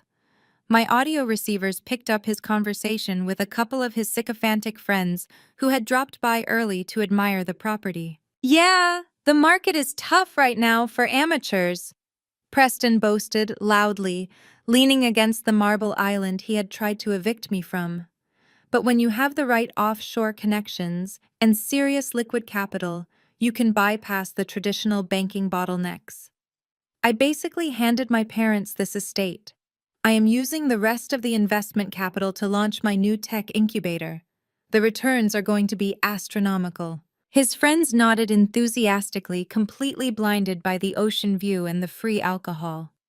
Preston was literally confessing to money laundering and the unauthorized diversion of investment capital on camera while standing in a house he had zero legal right to occupy. The sheer density of his stupidity was almost breathtaking. My phone buzzed again. It was a secure message from Naomi. She had just finished a brutal day at her corporate firm and was checking in on our target. "He just charged another $12,000 to a joint credit card I purposely left unlocked," Naomi wrote. "He is funding the entire catering bill and the premium alcohol for the party using my credit line. He thinks I am too busy with the merger to review the daily statements. I am adding the fraudulent credit charges to the divorce settlement as we speak. How is the visual surveillance holding up?" I typed my response with a cold, predatory smile. "The surveillance is perfect," I replied. "They are spending money. They do not have to impress people who do not care inside a property they do not own. The catering setup is extensive. They are planning for a massive, highly public spectacle." "Good," Naomi responded immediately. "A public spectacle requires a public execution. I will see you on Saturday." I locked my phone and returned my gaze to the monitors. Barbara was now arguing with the head caterer about the placement of an ice sculpture, demanding it be centered perfectly in front of the shattered, exposed drywall of the load-bearing partition they had destroyed. She wanted the venue to look absolutely flawless for her country club friends. She had no idea that her pristine, glamorous housewarming party was about to become the most heavily attended federal crime scene in Malibu history. They wanted to humiliate me in front of 60 people. They wanted an audience to validate their toxic family hierarchy. I was going to give them exactly what they asked for. The stage was beautifully set, the actors were blindly rehearsing their lines, and the curtain was about to rise on their total inescapable destruction. Friday night arrived with a thick coastal fog rolling over the Pacific, blanketing the shoreline in a heavy, ominous gray. Inside my penthouse suite, the atmosphere was crackling with electric anticipation. Naomi had just walked through my double doors, having left her corporate law firm under the guise of an emergency weekend work retreat. She dropped her sleek silver briefcase onto the mahogany dining table and immediately took her place beside me at the command center. We had exactly 14 hours before the housewarming party commenced. The digital surveillance feeds were running smoothly across the 4 monitors. Inside the beach house, the caterers had departed for the evening, leaving behind towering floral arrangements and stacked crates of premium champagne. Barbara and Richard had retired to the master bedroom early, claiming they needed their beauty rest for their Grand Society debut tomorrow. The main living areas were dark and silent, but screen 3, the camera angled over the expansive cedar patio, was active. Preston was pacing relentlessly back and forth across the deck. The glowing ember of an expensive cigar illuminated his face in the darkness. He held his smartphone pressed tightly against his ear, his free hand slicing through the foggy air with agitated, jerky movements. I reached out and maximized the patio feed, turning the audio receiver dial all the way up. The microphone I had concealed beneath the decking boards was highly sensitive. It picked up the rhythmic sound of the crashing waves, the rustle of the new tropical palms, and then with absolute pristine clarity, the sound of my brother's voice. "I told you to back off!" Preston hissed into the phone, his arrogant facade slipping into something much more desperate and aggressive. "I already wired you $18,000 yesterday. That was a show of good faith. You will get the remaining $250,000 by Tuesday morning when the international banking holds clear." Naomi leaned forward, her dark eyes locking onto the screen. She pulled a fresh legal pad from her briefcase and poised her pen over the paper. "That is his bookie," she whispered coldly. "Or worse, the loan shark who has been financing his underground poker buy-ins. Turn the gain up, Gemma. We need every single syllable." I adjusted the frequency equalizer, filtering out the background ocean noise until Preston's voice cut through the speakers like a knife. The voice on the other end of the line was muffled, but Preston's response provided all the context we could ever need. He let out a sharp, cruel laugh, taking a long drag from his cigar, before exhaling a cloud of smoke into the salty air. "Do you really think I am playing games?" Preston boasted, his massive ego overriding his survival instincts. "I am sitting on over $1 million in liquid cash." It was pathetically easy. My stupid boomer parents practically begged me to take it. They liquidated their entire suburban estate, drained their retirement portfolios, and wired $1.5 million straight into my Delaware holding account. They actually thought I brokered a private cash deal for this Malibu property. Naomi's pen flew across her legal pad, documenting the exact timestamps of the recording. "I printed a fake property deed off some cheap legal blog, slapped a gold sticker on it, and handed it to my father." Preston continued pacing toward the edge of the glass railing. "The old fool almost cried, thanking me. They are inside right now, sleeping in the master bedroom, completely oblivious. They think they own a luxury beach house. They have no idea the money is sitting safely in my Cayman Islands account." The person on the phone muttered something else. Preston scoffed, kicking a stray pebble off the deck. "No, the sister is not a problem," Preston sneered, and my own name suddenly became the topic of his confession. "She was squatting here, but we kicked her out yesterday. She is a weak, unemployed spinster who folded the second the cops showed up. She packed her little bags and ran away with her tail between her legs. She is too stupid to check the county records, and she has zero money to fight me in court. I am completely untouchable." He paused, his voice dropping into a hardened, threatening tone. "So call off your guys. I am throwing a massive party tomorrow to keep my parents distracted and happy. On Monday, I transfer the remaining funds to a crypto wallet, and by Tuesday, your debt is paid in full. Do not call this number again." Preston ended the call, shoving the phone back into his pocket. He took one last arrogant drag of his cigar, flicked the butt over the glass railing onto the pristine beach below, and strutted back inside the house, sliding the glass door shut behind him. The patio feed went silent. In the hotel suite, the silence was equally absolute. Naomi and I sat frozen for a moment, simply absorbing the sheer magnitude of what we had just captured. We did not just have a paper trail anymore. We had a pristine, high-definition audio recording of the primary suspect detailing his entire criminal enterprise, confirming his intent to defraud and explicitly naming his victims. Naomi slowly set her pen down on the mahogany table. She looked at me, a slow, terrifying smile spreading across her beautiful features. "Gemma," she said, her voice barely a whisper. "He just handed us the holy grail of federal prosecution." I hit the command key, extracting the audio file from the cloud server and locking it directly onto our 2 encrypted hard drives. I felt a surge of adrenaline so powerful it made my fingertips tingle. In a single 2-minute phone call, Preston had confessed to elder financial abuse, federal wire fraud, interstate money laundering, and the malicious forgery of legal real estate documents. He had proven beyond a shadow of a doubt that he acted with deliberate predatory intent against our parents. He had confirmed that the $1.5 million was stolen, acknowledging the Cayman Islands account and his plan to further obscure the funds through cryptocurrency. That recording is the difference between a civil lawsuit and a mandatory federal prison sentence, I stated, ejecting the flash drives and placing them carefully into the final binder. He thinks he is untouchable because he thinks he is the smartest person in the room. He has no idea he just gave a signed confession to a financial attorney and a corporate auditor.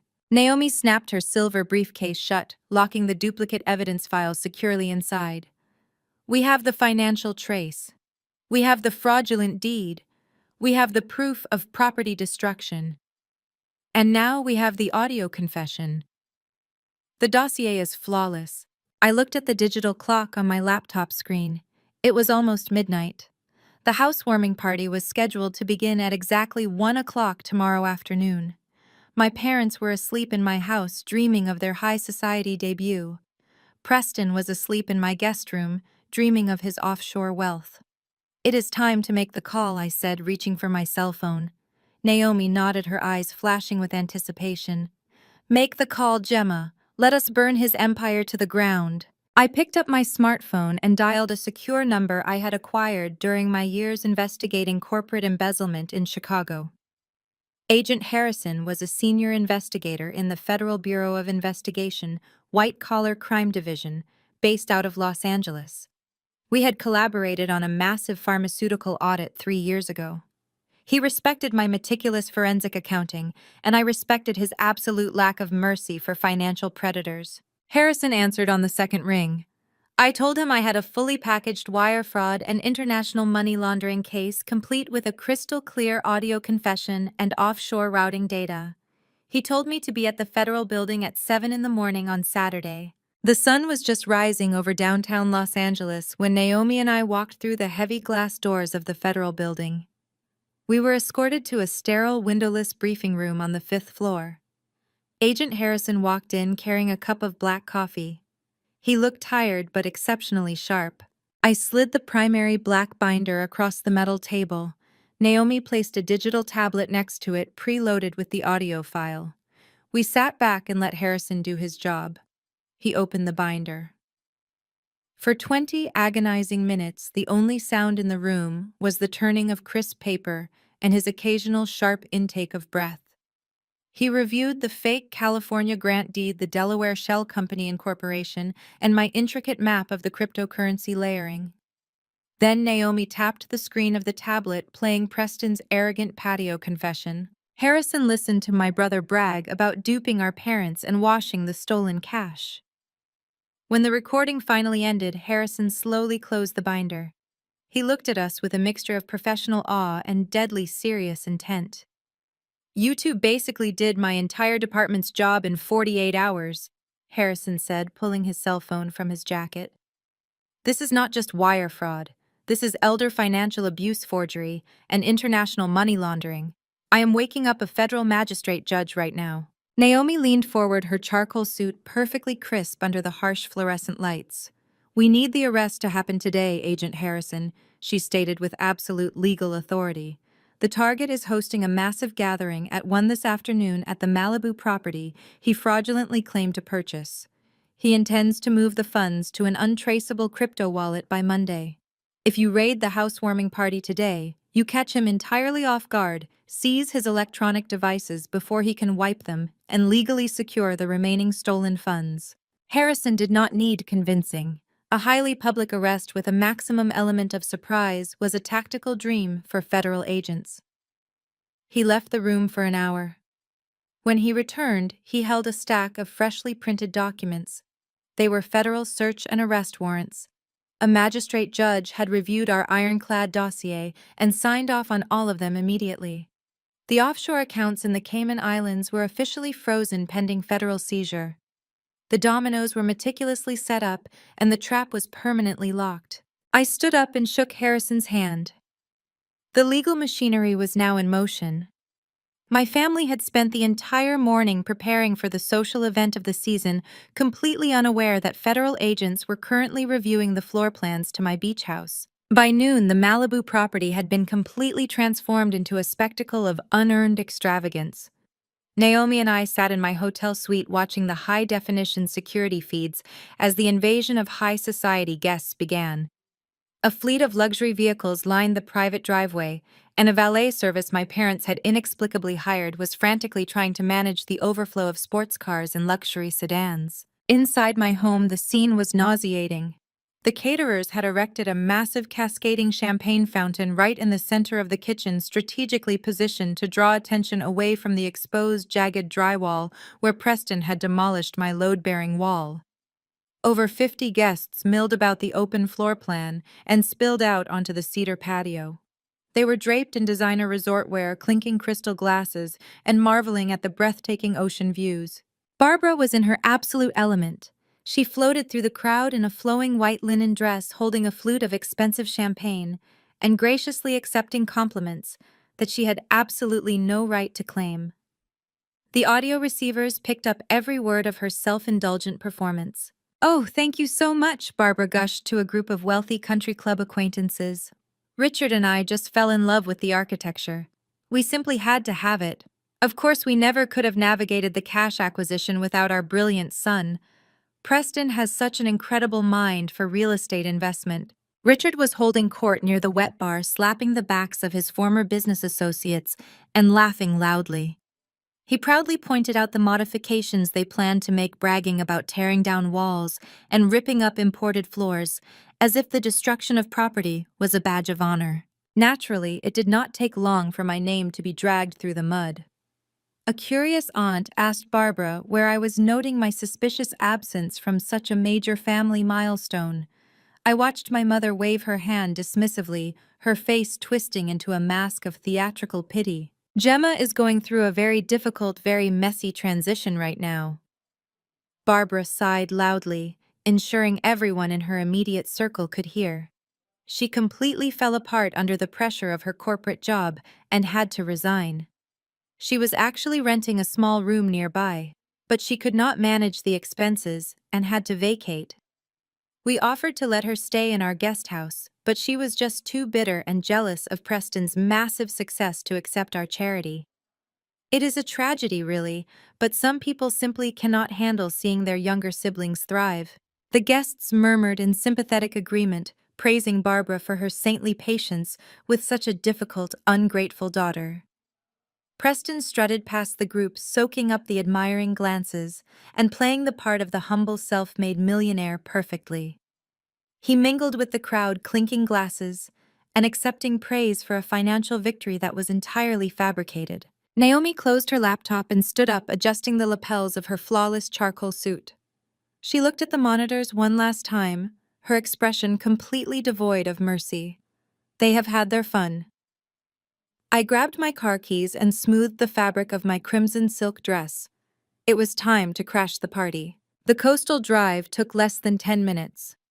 I pulled my sleek sedan right up to the valet stand, completely bypassing the long line of waiting luxury vehicles. The young valet hesitated, glancing at his clipboard, but the absolute authority in my gaze made him take the keys without a single word of protest. Naomi stepped out of the passenger side, adjusting the lapels of her flawless charcoal suit. It was a perfect lethal contrast to my flowing crimson silk dress. We did not speak. We just walked side by side up the cedar steps, our heels clicking in a sharp, synchronized rhythm against the wood. The massive glass double doors were propped wide open to let in the salty ocean breeze. A string quartet played a lively classical piece in the corner of the living room, masking the initial sound of our approach. We stepped over the threshold and into the breathtaking chaos of my stolen home. The sheer volume of people packed into the space was staggering. The air was thick with expensive perfume and the smell of catered seafood. Yet the crowd parted instinctively as we moved forward. Pure, unadulterated power has a specific gravity, and right now Naomi and I were pulling all the oxygen out of the room. We glided straight toward the center of the open floor plan. A wealthy socialite caught mid-sentence dropped her jaw as she stared at us. A few heads turned, then a dozen more. The confused murmurs began to ripple outward like a physical wave spreading from the kitchen to the outdoor patio. The lead violinist of the quartet noticed the sudden uncomfortable shift in the room's energy and faltered. The music sputtered and died completely, leaving only the sound of crashing waves outside and the nervous clinking of crystal glasses. Barbara was standing near the jagged remains of the destroyed lode, bearing wall holding court, with a group of country club wives. When the music stopped, she turned her head in visible annoyance. Her eyes landed on me. The color instantly drained from her face, leaving her chalky and pale before a violent, furious shade of red rushed up her neck. She dropped her elegant host facade entirely. "What are you doing here?" Barbara shrieked, her high-pitched voice echoing terribly through the silent, vaulted ceiling. "How did you even get past the gate?" The crowd parted further, revealing Preston. He was standing near the edge of the patio, a cigar dangling limply from his fingers. He looked completely paralyzed, his eyes darting between me and the very wife he thought was safely sitting in a corporate boardroom. "Preston," Barbara commanded, pointing a shaking manicured finger at us. "Throw them out! Throw them out right now! She is trespassing. Both of them are trespassing. Get them out of my house." I did not flinch. I did not raise my voice. I simply walked past my seething mother and approached the towering, ridiculous champagne fountain the caterers had set up in the center of my kitchen island. Naomi stood firmly at my back like a heavily armed guard. I picked up a pristine crystal flute, held it under the cascading stream of expensive alcohol, and let it fill to the brim. I brought the glass to my lips, took a slow, deliberate sip, and smiled. I looked directly at Preston, who was now sweating profusely under his designer suit. "I am not trespassing," I said calmly, my voice carrying clearly across the dead silent room. "I am just enjoying the catering at my own house." A collective gasp rippled through the sea of designer resort wear. The utter audacity of my statement hung in the heavy, perfumed air. 50 high society guests who had just spent the last 2 hours drinking my expensive champagne and listening to my parents brag were now staring at me in absolute breathless shock. The string quartet remained frozen in the corner, their bows hovering inches above their instruments. "Have you completely lost your mind?" Barbara screeched, her voice cracking under the strain of her sudden fury. She took a step toward me, her manicured hands curled into tight fists. "You delusional, jealous girl. Richard, call the police right now. Have her arrested for breaking and entering." Richard reached into his pocket for his phone, his face twisted in an ugly scowl. But before his fingers could even grasp the device, Naomi stepped forward. She moved with the predatory grace of a senior litigator entering a hostile courtroom. She reached into her sleek silver briefcase and withdrew a thick, heavy manila envelope. She handed it directly to me without breaking eye contact with my father. I set my crystal champagne flute down on the marble island. The crisp clink of the glass against the stone was the only sound in the dead silent room. I opened the envelope and pulled out a stack of heavy watermarked parchment paper. The official gold seal of the state of California gleamed under the recessed kitchen lighting. I did not just hand the papers to my parents. I lifted my arm and dropped the heavy certified documents directly onto the center of the kitchen island with a resounding authoritative smack. These are the certified articles of incorporation and the operating agreement for Ocean Crest Holdings, LLC. I announced, my voice projecting clearly and effortlessly across the open floor plan. I made sure every single guest on the patio could hear every word. This is the corporate entity that holds the exclusive legal title to this estate. If anyone in this room cares to examine the second page, you will see my name listed as the sole managing member and the 100% equity owner. There are no other partners. There are no hidden investors. I purchased this property entirely with my own corporate severance package. I am the sole owner. The silence that followed was deafening. The wealthy country club wives who had just been praising Barbara for her brilliant parenting began exchanging horrified, wide-eyed glances. The socialites instinctively took a collective step backward, physically and socially distancing themselves from my mother. The whispers began immediately, a low buzzing hum of scandalized realization sweeping through the crowd. Preston looked like he was going to vomit. Sweat beaded on his forehead, ruining his perfectly styled hair. He frantically grabbed his leather portfolio from the nearby counter, his hands shaking so violently he could barely unzip it. "She is lying," Preston shouted, his voice pitching into a desperate, frantic register. "It is a trick. She printed those out to confuse you. I have the real deed right here. I brokered the deal myself." He yanked his fake California grant deed out of the portfolio and held it up like a shield. I looked at the flimsy piece of paper and let out a cold, sharp laugh. "Go ahead, Preston," I challenged, taking a step toward him. "Show your parents' country club friends the document you printed off a random legal blog. Show them the glaring formatting errors. Show them the gold foil sticker you bought at a craft store. Tell them about the signature of David Thorne, the fictional executive you entirely invented because you did not realize I was the actual owner of the holding company." Richard stared at the deed in his son's shaking hands, his complexion turning a sickly ashen gray. "Preston, what is she talking about?" Richard demanded, his voice dropping to a panicked whisper. "Tell them she is crazy. We wired the money to the escrow account. We have the receipt." Naomi decided it was time to introduce herself properly to the audience. She stepped up beside me, radiating absolute legal authority.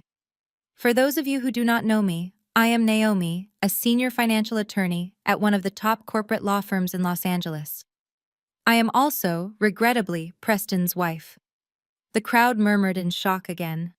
Preston looked at Naomi with wide, terrified eyes, finally realizing that she was not at a weekend work retreat. She was the architect of his demise. As an officer of the court and an expert in corporate mergers, I can assure everyone in this room that the document my husband is holding is a laughable, pathetic forgery, Naomi stated, her voice slicing through the room like a scalpel. "Preston is not a real estate prodigy. He is a desperate, chronically unemployed gambling addict." Barbara let out a strangled, breathless sound. She grabbed Richard's arm, her perfectly manicured nails digging into his expensive suit jacket. "This is a setup," Barbara stammered, looking wildly around the room at her judging guests. "They are trying to ruin us. We paid $1.5 million. "You did not pay for a house, Mom," I said, delivering the crushing, inescapable truth. "You wired your entire life savings into a Delaware shell company that Preston set up 3 weeks ago. There was no escrow account. From Delaware, your brilliant son washed your money through an Eastern European cryptocurrency exchange and dumped it directly into an anonymous offshore account in the Cayman Islands." The whispers among the guests erupted into a loud, chaotic hum of utter disbelief. The wealthy elite of my parents' social circle were now openly staring at Barbara and Richard with profound disgust and pity. They realized they were standing inside a stolen house, drinking champagne paid for by stolen funds, attending a housewarming party hosted by victims of a massive familial fraud. "Where is our money, Preston?" Richard roared, suddenly lunging toward his son. The polished, wealthy patriarch facade completely evaporated, replaced by the primal panic of a man who realized he was entirely destitute. "Tell me where the money is right now." Preston backed away, bumping hard into the caterer's table. A tray of delicate hors d'oeuvres crashed to the floor, shattering perfectly in the tense atmosphere. "The money is fine," Preston stammered, his eyes darting frantically toward the glass doors as if calculating an escape route.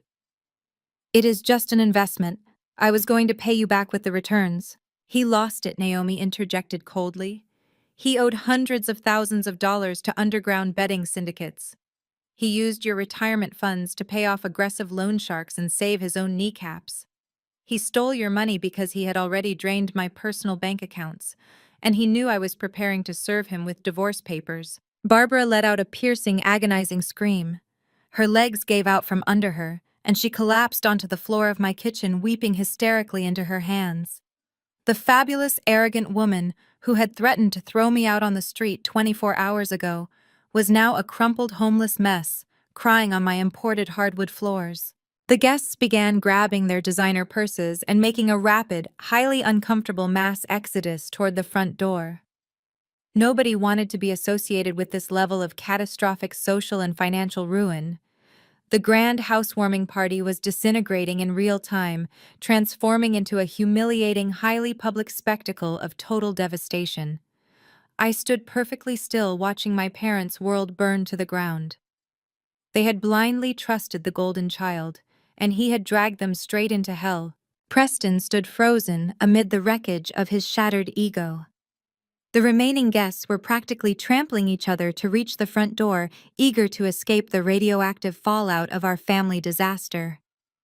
The clinking of abandoned champagne flutes and the frantic whispering of the country club elite formed a chaotic symphony of ruin. I watched my brother realize that his grand, carefully orchestrated illusion had completely evaporated.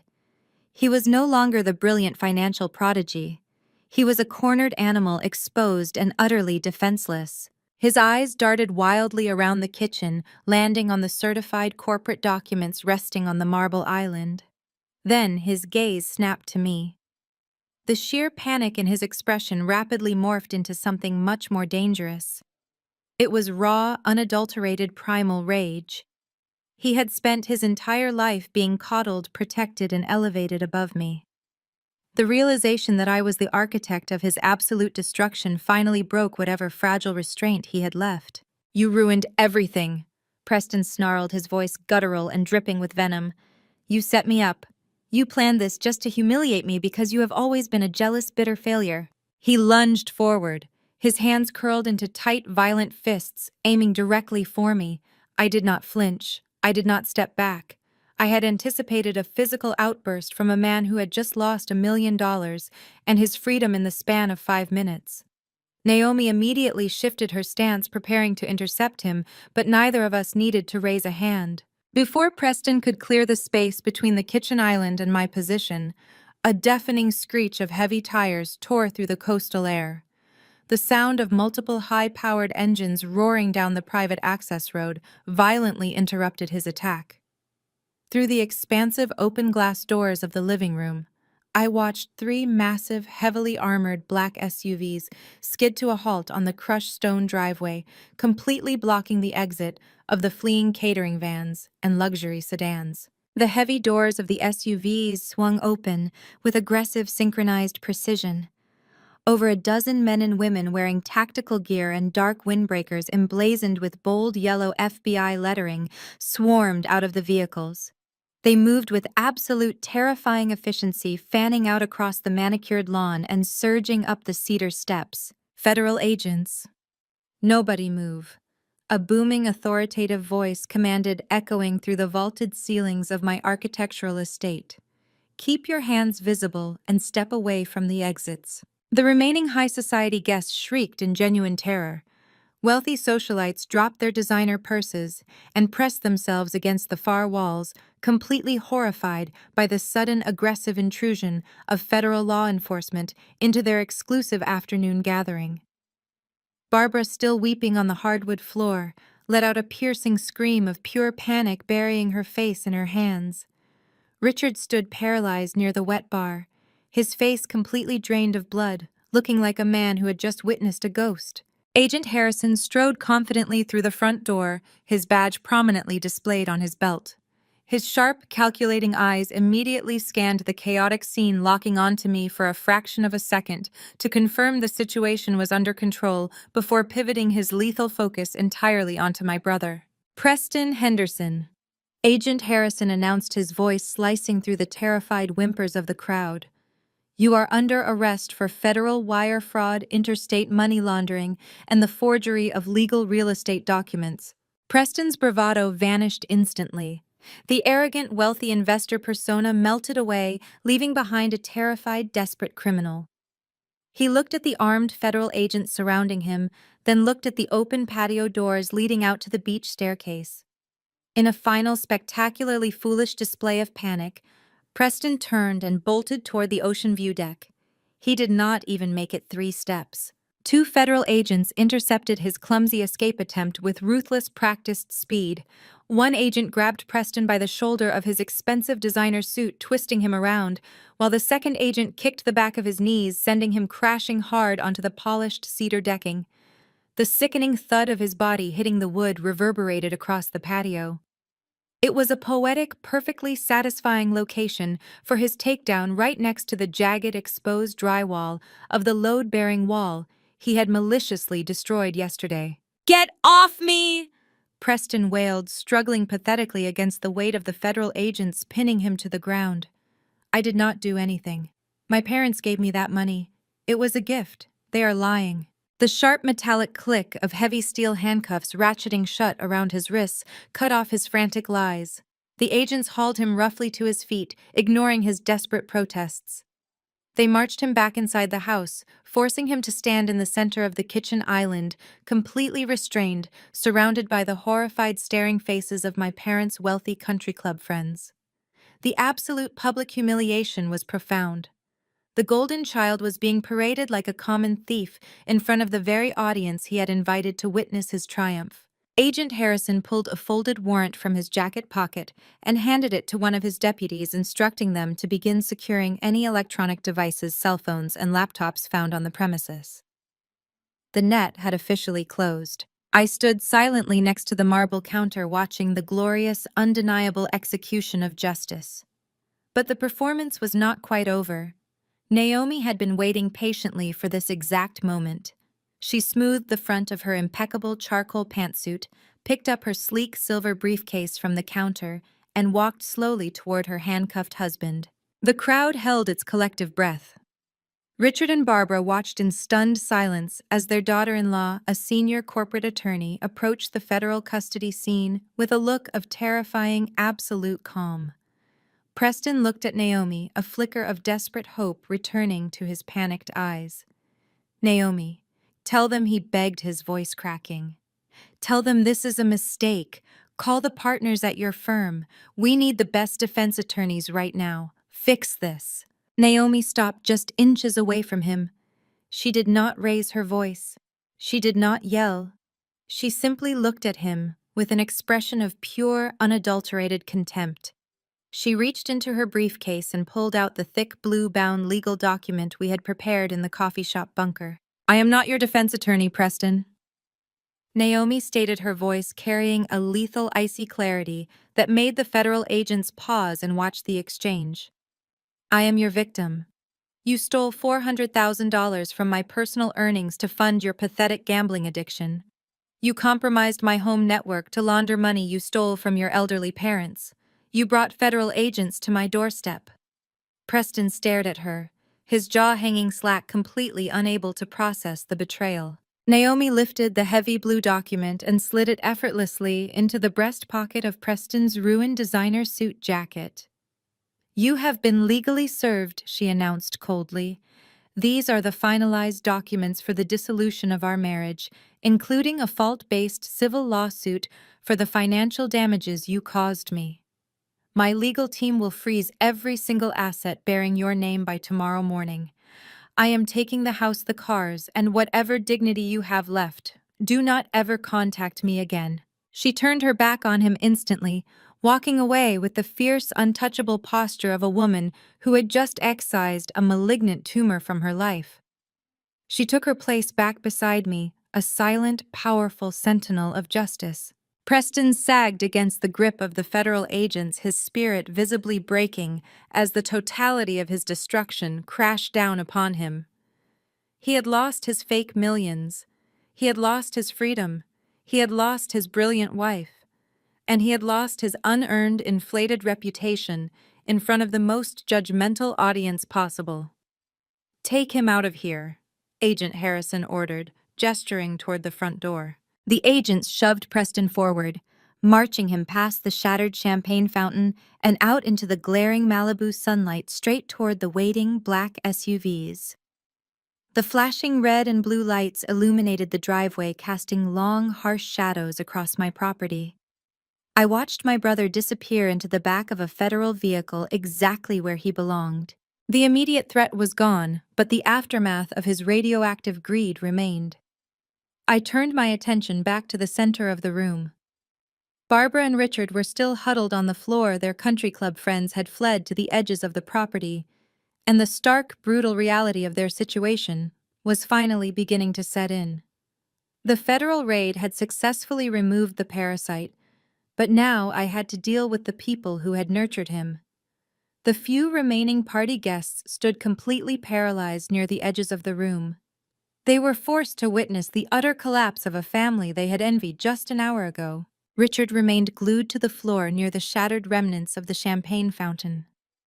Barbara knelt on the hardwood floor beside him, her face buried in her hands, her shoulders heaving with ragged, uncontrollable sobs.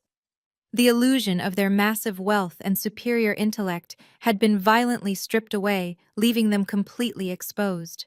Agent Harrison approached them with heavy, measured steps. He did not offer a comforting hand. He simply pulled a fresh folder from his tactical vest and looked down at my parents with absolute clinical detachment. "Mr. and Mrs. Henderson." Agent Harrison began, his voice projecting clearly across the silent room, so every remaining country club guest could hear the brutal truth.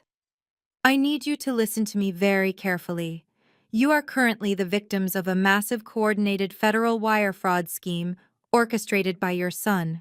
Richard blinked with hollow, desperate eyes. "But we have the deed."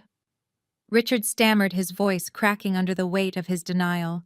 "Preston bought us this house. He negotiated the deal. The money is in escrow. We saw the paperwork." "The paperwork your son provided you is a complete fabrication.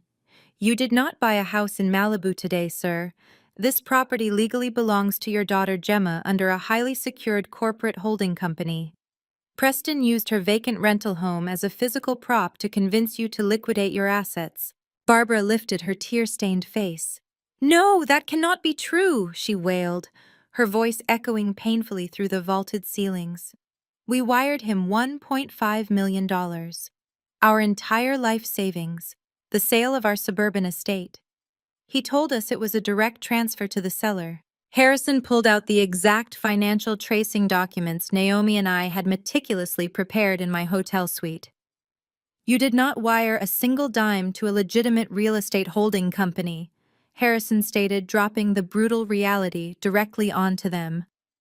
"You wired your entire net worth into a Delaware shell company called Apex Global Ventures, which your son registered 3 weeks ago for $50. From there, he immediately washed your life savings through an Eastern European cryptocurrency exchange and dumped the funds into an anonymous offshore account in the Cayman Islands." The sheer magnitude of the betrayal hit Richard like a physical blow. He staggered backward, clutching the edge of the marble kitchen island for support. He gasped for air, his chest heaving as the crushing reality began to set in. "The Cayman Islands," Richard repeated, his voice barely a whisper. "Our money is in the Cayman Islands. But you can get it back, right? You are the FBI. You can freeze the account and reverse the transfer." Naomi stepped forward, her charcoal suit immaculate, her expression completely devoid of pity. "The federal government has already frozen the offshore account," Naomi explained, delivering the financial death blow. "But the account is not full. Your son is a chronic, desperate gambling addict.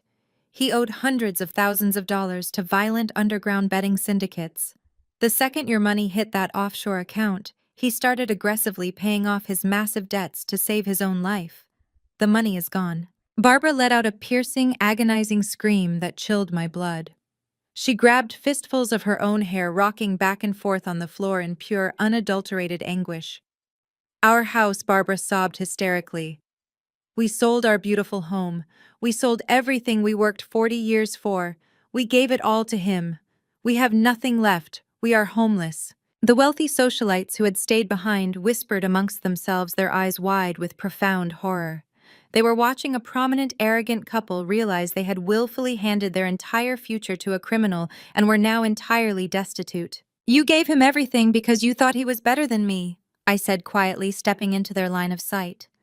My voice was calm, but the words carried the weight of 34 years of emotional neglect.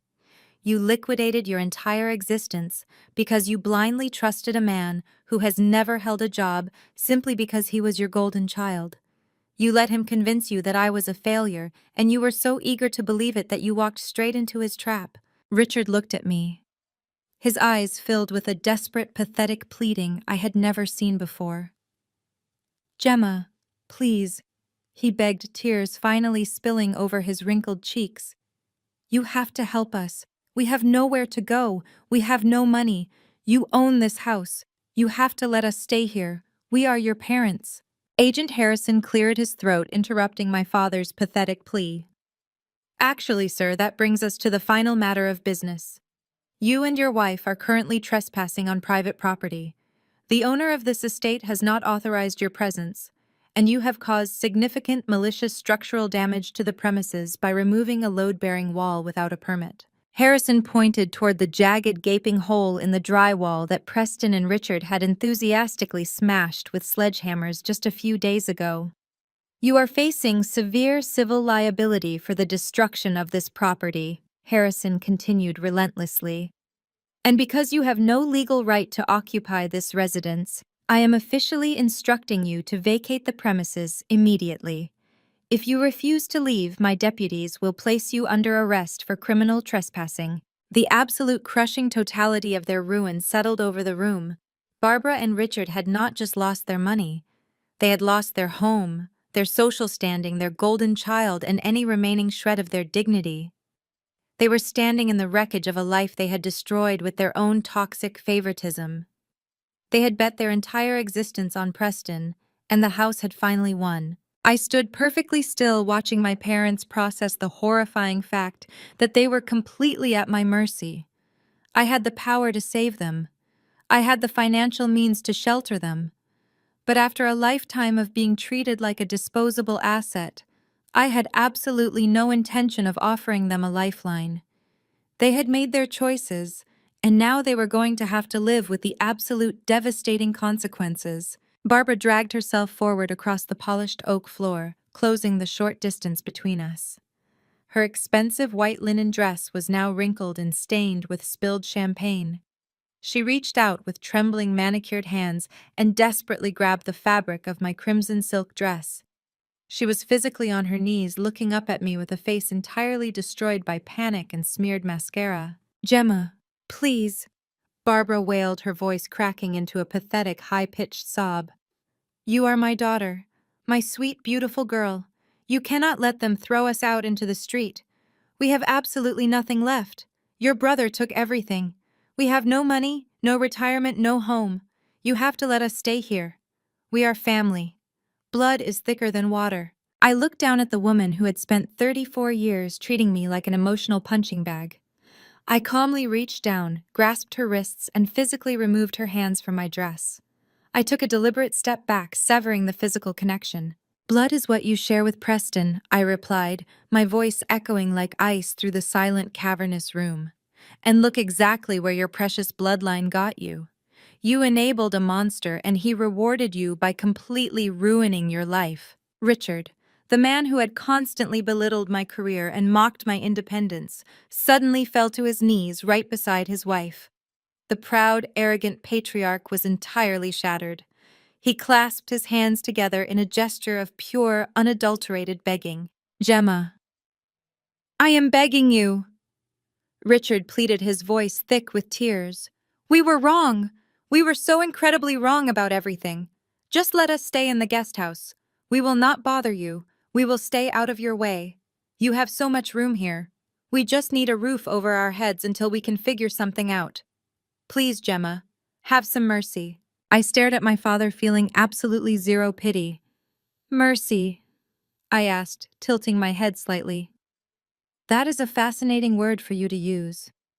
Where was your mercy yesterday morning when you stood in my kitchen and called the police to violently evict me? Where was your mercy when you told me I was a bitter failed spinster who deserved to be thrown out in her pajamas?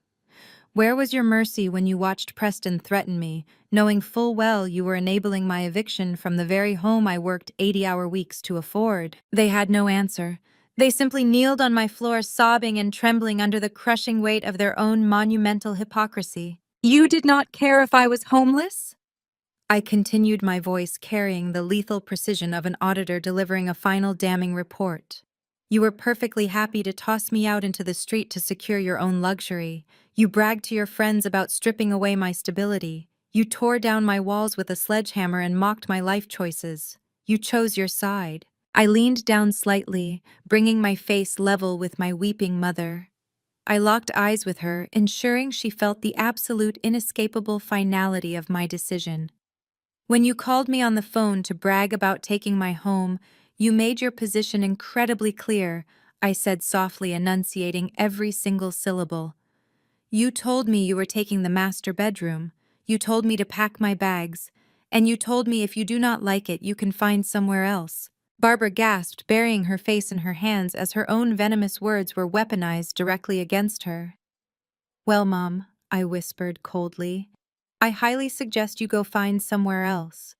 I stood back up and turned my attention to Agent Harrison. I am officially requesting that these trespassers be removed from my property, I stated clearly. Harrison offered a sharp professional nod.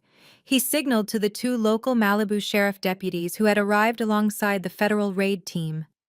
The deputies stepped forward, their hands resting firmly on their utility belts. All right, folks, it is time to go, the older deputy commanded, grabbing Richard by the arm and hauling the broken man to his feet. You heard the property owner. You have zero legal right to be here. Move toward the door. The younger deputy pulled Barbara up from the floor. She shrieked and flailed, dragging her feet across the hardwood as she was physically escorted toward the exit. She looked wildly toward her wealthy country club friends, desperate for someone, anyone to intervene. But her high society peers simply turned their backs, refusing to make eye contact, utterly disgusted by the entire pathetic spectacle. Nobody wanted to be associated with financial ruin. Richard and Barbara were marched out of my living room, past the shattered, leaking champagne fountain, and out the heavy mahogany front doors. I stood shoulder to shoulder with Naomi, watching as my parents were paraded down the front steps in complete and total disgrace. They had arrived at this house feeling like royalty, and they were leaving it as penniless trespassers. The heavy glass doors swung shut behind them, locking them out of my sanctuary and out of my life forever. 6 months passed, washing over my life like the steady cleansing tide of the Pacific Ocean. I sat on the expansive cedar deck of my Malibu sanctuary, the afternoon sun warming my skin, a crystal glass of expensive Pinot Noir resting lightly in my hand. The ocean breeze carried the scent of salt and blooming bougainvillea, completely untainted by the toxic presence of the people who used to call themselves my family. Bailey, my golden retriever, rested his head happily on my feet, basking in the tranquil coastal warmth. Naomi sat across from me, looking absolutely radiant in a relaxed, tailored linen suit. She held her own glass of wine, leaning back against the plush outdoor cushions with the effortless grace of a woman who had just conquered her entire world. We clinked our glasses together, the delicate chime ringing out over the sound of the crashing waves. We were not just celebrating a beautiful Saturday afternoon.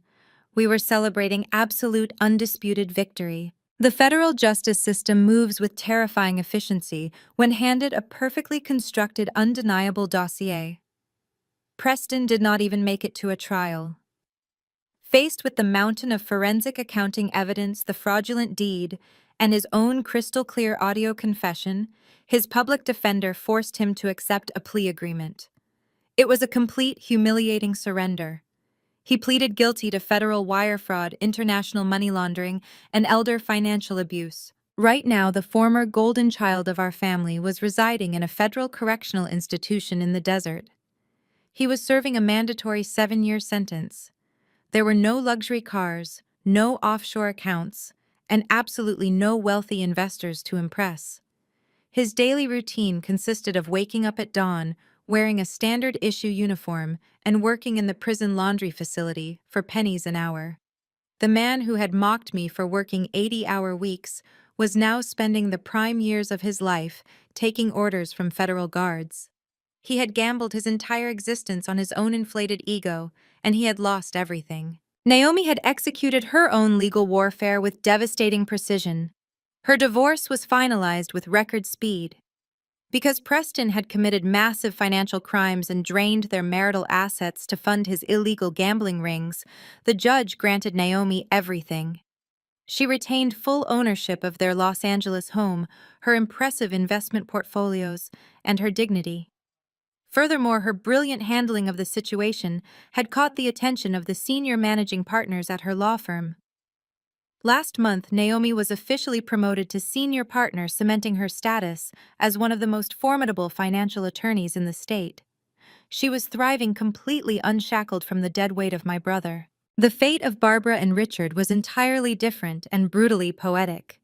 The federal agents had successfully seized Preston's offshore accounts, but Naomi's initial assessment had been entirely correct. The vast majority of my parents' $1.5 million had already been distributed to violent underground loan sharks to cover Preston's massive debts. The money was gone, vanished into the untraceable void of organized crime. My parents were left with absolutely nothing. The grand, wealthy lifestyle they had weaponized against me for 34 years evaporated overnight. Their country club friends, the same people who had witnessed their humiliating eviction from my beach house, completely blacklisted them.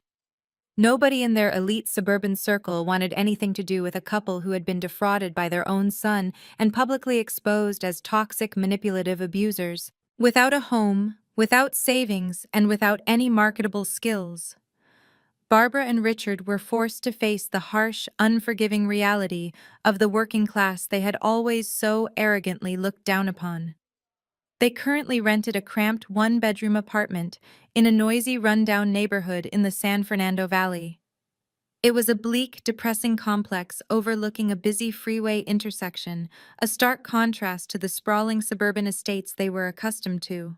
To pay their rent and cover their basic living expenses, my parents had to swallow their massive pride and enter the retail workforce. At 60 years old, Richard was currently working as a greeter at a massive discount warehouse store. He spent 8 hours a day standing on concrete floors, checking receipts, and handing out shopping carts to the very people he used to mock. Barbara had found employment as a cashier at a mid-tier department store. The woman who used to boast about her designer wardrobes now wore a polyester uniform and a plastic name tag, spending her days folding clothes and dealing with demanding customers. They were living paycheck to paycheck, exhausted, isolated, and entirely consumed by the consequences of their own toxic favoritism. I had not spoken a single word to either of them since the day the police escorted them off my property. They had attempted to reach out a few times, sending pathetic, desperate letters begging for financial assistance or a second chance. I returned every single letter unopened, marked "Return to Sender." I had finally learned the most vital lesson of my life. My peace was infinitely more valuable than their comfort. Inside my home, the physical scars of their invasion had been completely erased.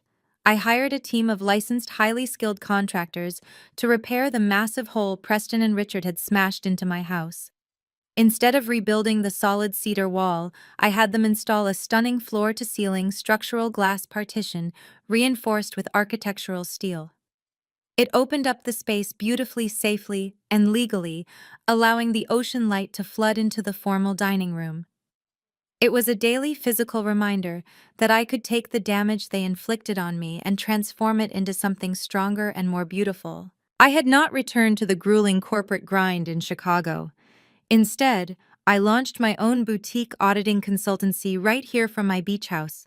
I took on only the clients I wanted, worked the hours I chose, and built my wealth on my own terms. I had regained my health, my sanity, and my absolute independence. As the sun began to dip below the horizon, casting brilliant streaks of orange and purple across the Pacific sky, Naomi raised her glass one more time. To new beginnings, she said, her smile genuine and warm. To peace, I replied, clinking my glass against hers. We sat in companionable silence, watching the waves roll in. The journey had been brutal, but it had taught me an undeniable truth.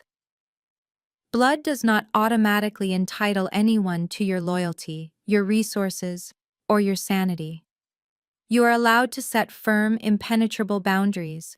You are allowed to walk away from people who only view you as an asset to be exploited, even if those people are your own parents. True family is not determined by a birth certificate. It is determined by mutual respect, genuine support, and unconditional care. Have you ever had to draw a hard line and cut toxic family members out of your life to protect your own peace? Have you ever watched the people who tried to destroy you face the undeniable consequences of their own actions? Share your experiences and your victories in the comments section below. Do not forget to hit the like button and subscribe to the channel for more stories about reclaiming your power, setting unbreakable boundaries, and thriving against all odds. Remember, your peace is your most valuable asset. Never let anyone convince you to give it away. The story of Gemma's ultimate triumph over her family's breathtaking betrayal serves as a powerful testament to the necessity of self-preservation and boundary setting. For far too long, society has peddled the romanticized narrative that blood is thicker than water, a phrase frequently weaponized to imply that biological ties demand unconditional loyalty even in the face of profound emotional or financial abuse. However, the most crucial lesson embedded in this narrative is that shared DNA does not automatically grant anyone a VIP pass to exploit your resources, manipulate your sanity, or disregard your well-being. Gemma spent her entire life being treated as an expendable asset, an emotional and financial safety net, while her brother was continually placed on a pedestal. When her parents willingly sacrificed her security for the illusion of their golden child's success, they demonstrated that their love was deeply transactional. The true turning point of the story wasn't simply Gemma and Naomi uncovering the offshore wire fraud. It was Gemma's quiet internal realization that she no longer owed her abusers a lifeline. We frequently harbor crushing guilt when contemplating cutting ties with toxic family members, conditioned to believe we must endure the unbearable simply because they are family. Yet true healing requires radical self-respect. It demands the courage to meticulously build a life on your own terms and the unyielding fortitude to lock the door against those who only seek to tear your foundation down. Gemma's ultimate victory wasn't just putting her brother behind federal bars or physically reclaiming her Malibu home. It was the profound, quiet peace she found at the end, completely free from the obligation to save people who never truly valued her. Healing truly begins the moment you accept that your peace is non-negotiable. Take a moment today to evaluate the relationships draining your energy and dare to set the firm boundaries you need to finally prioritize your own well-being.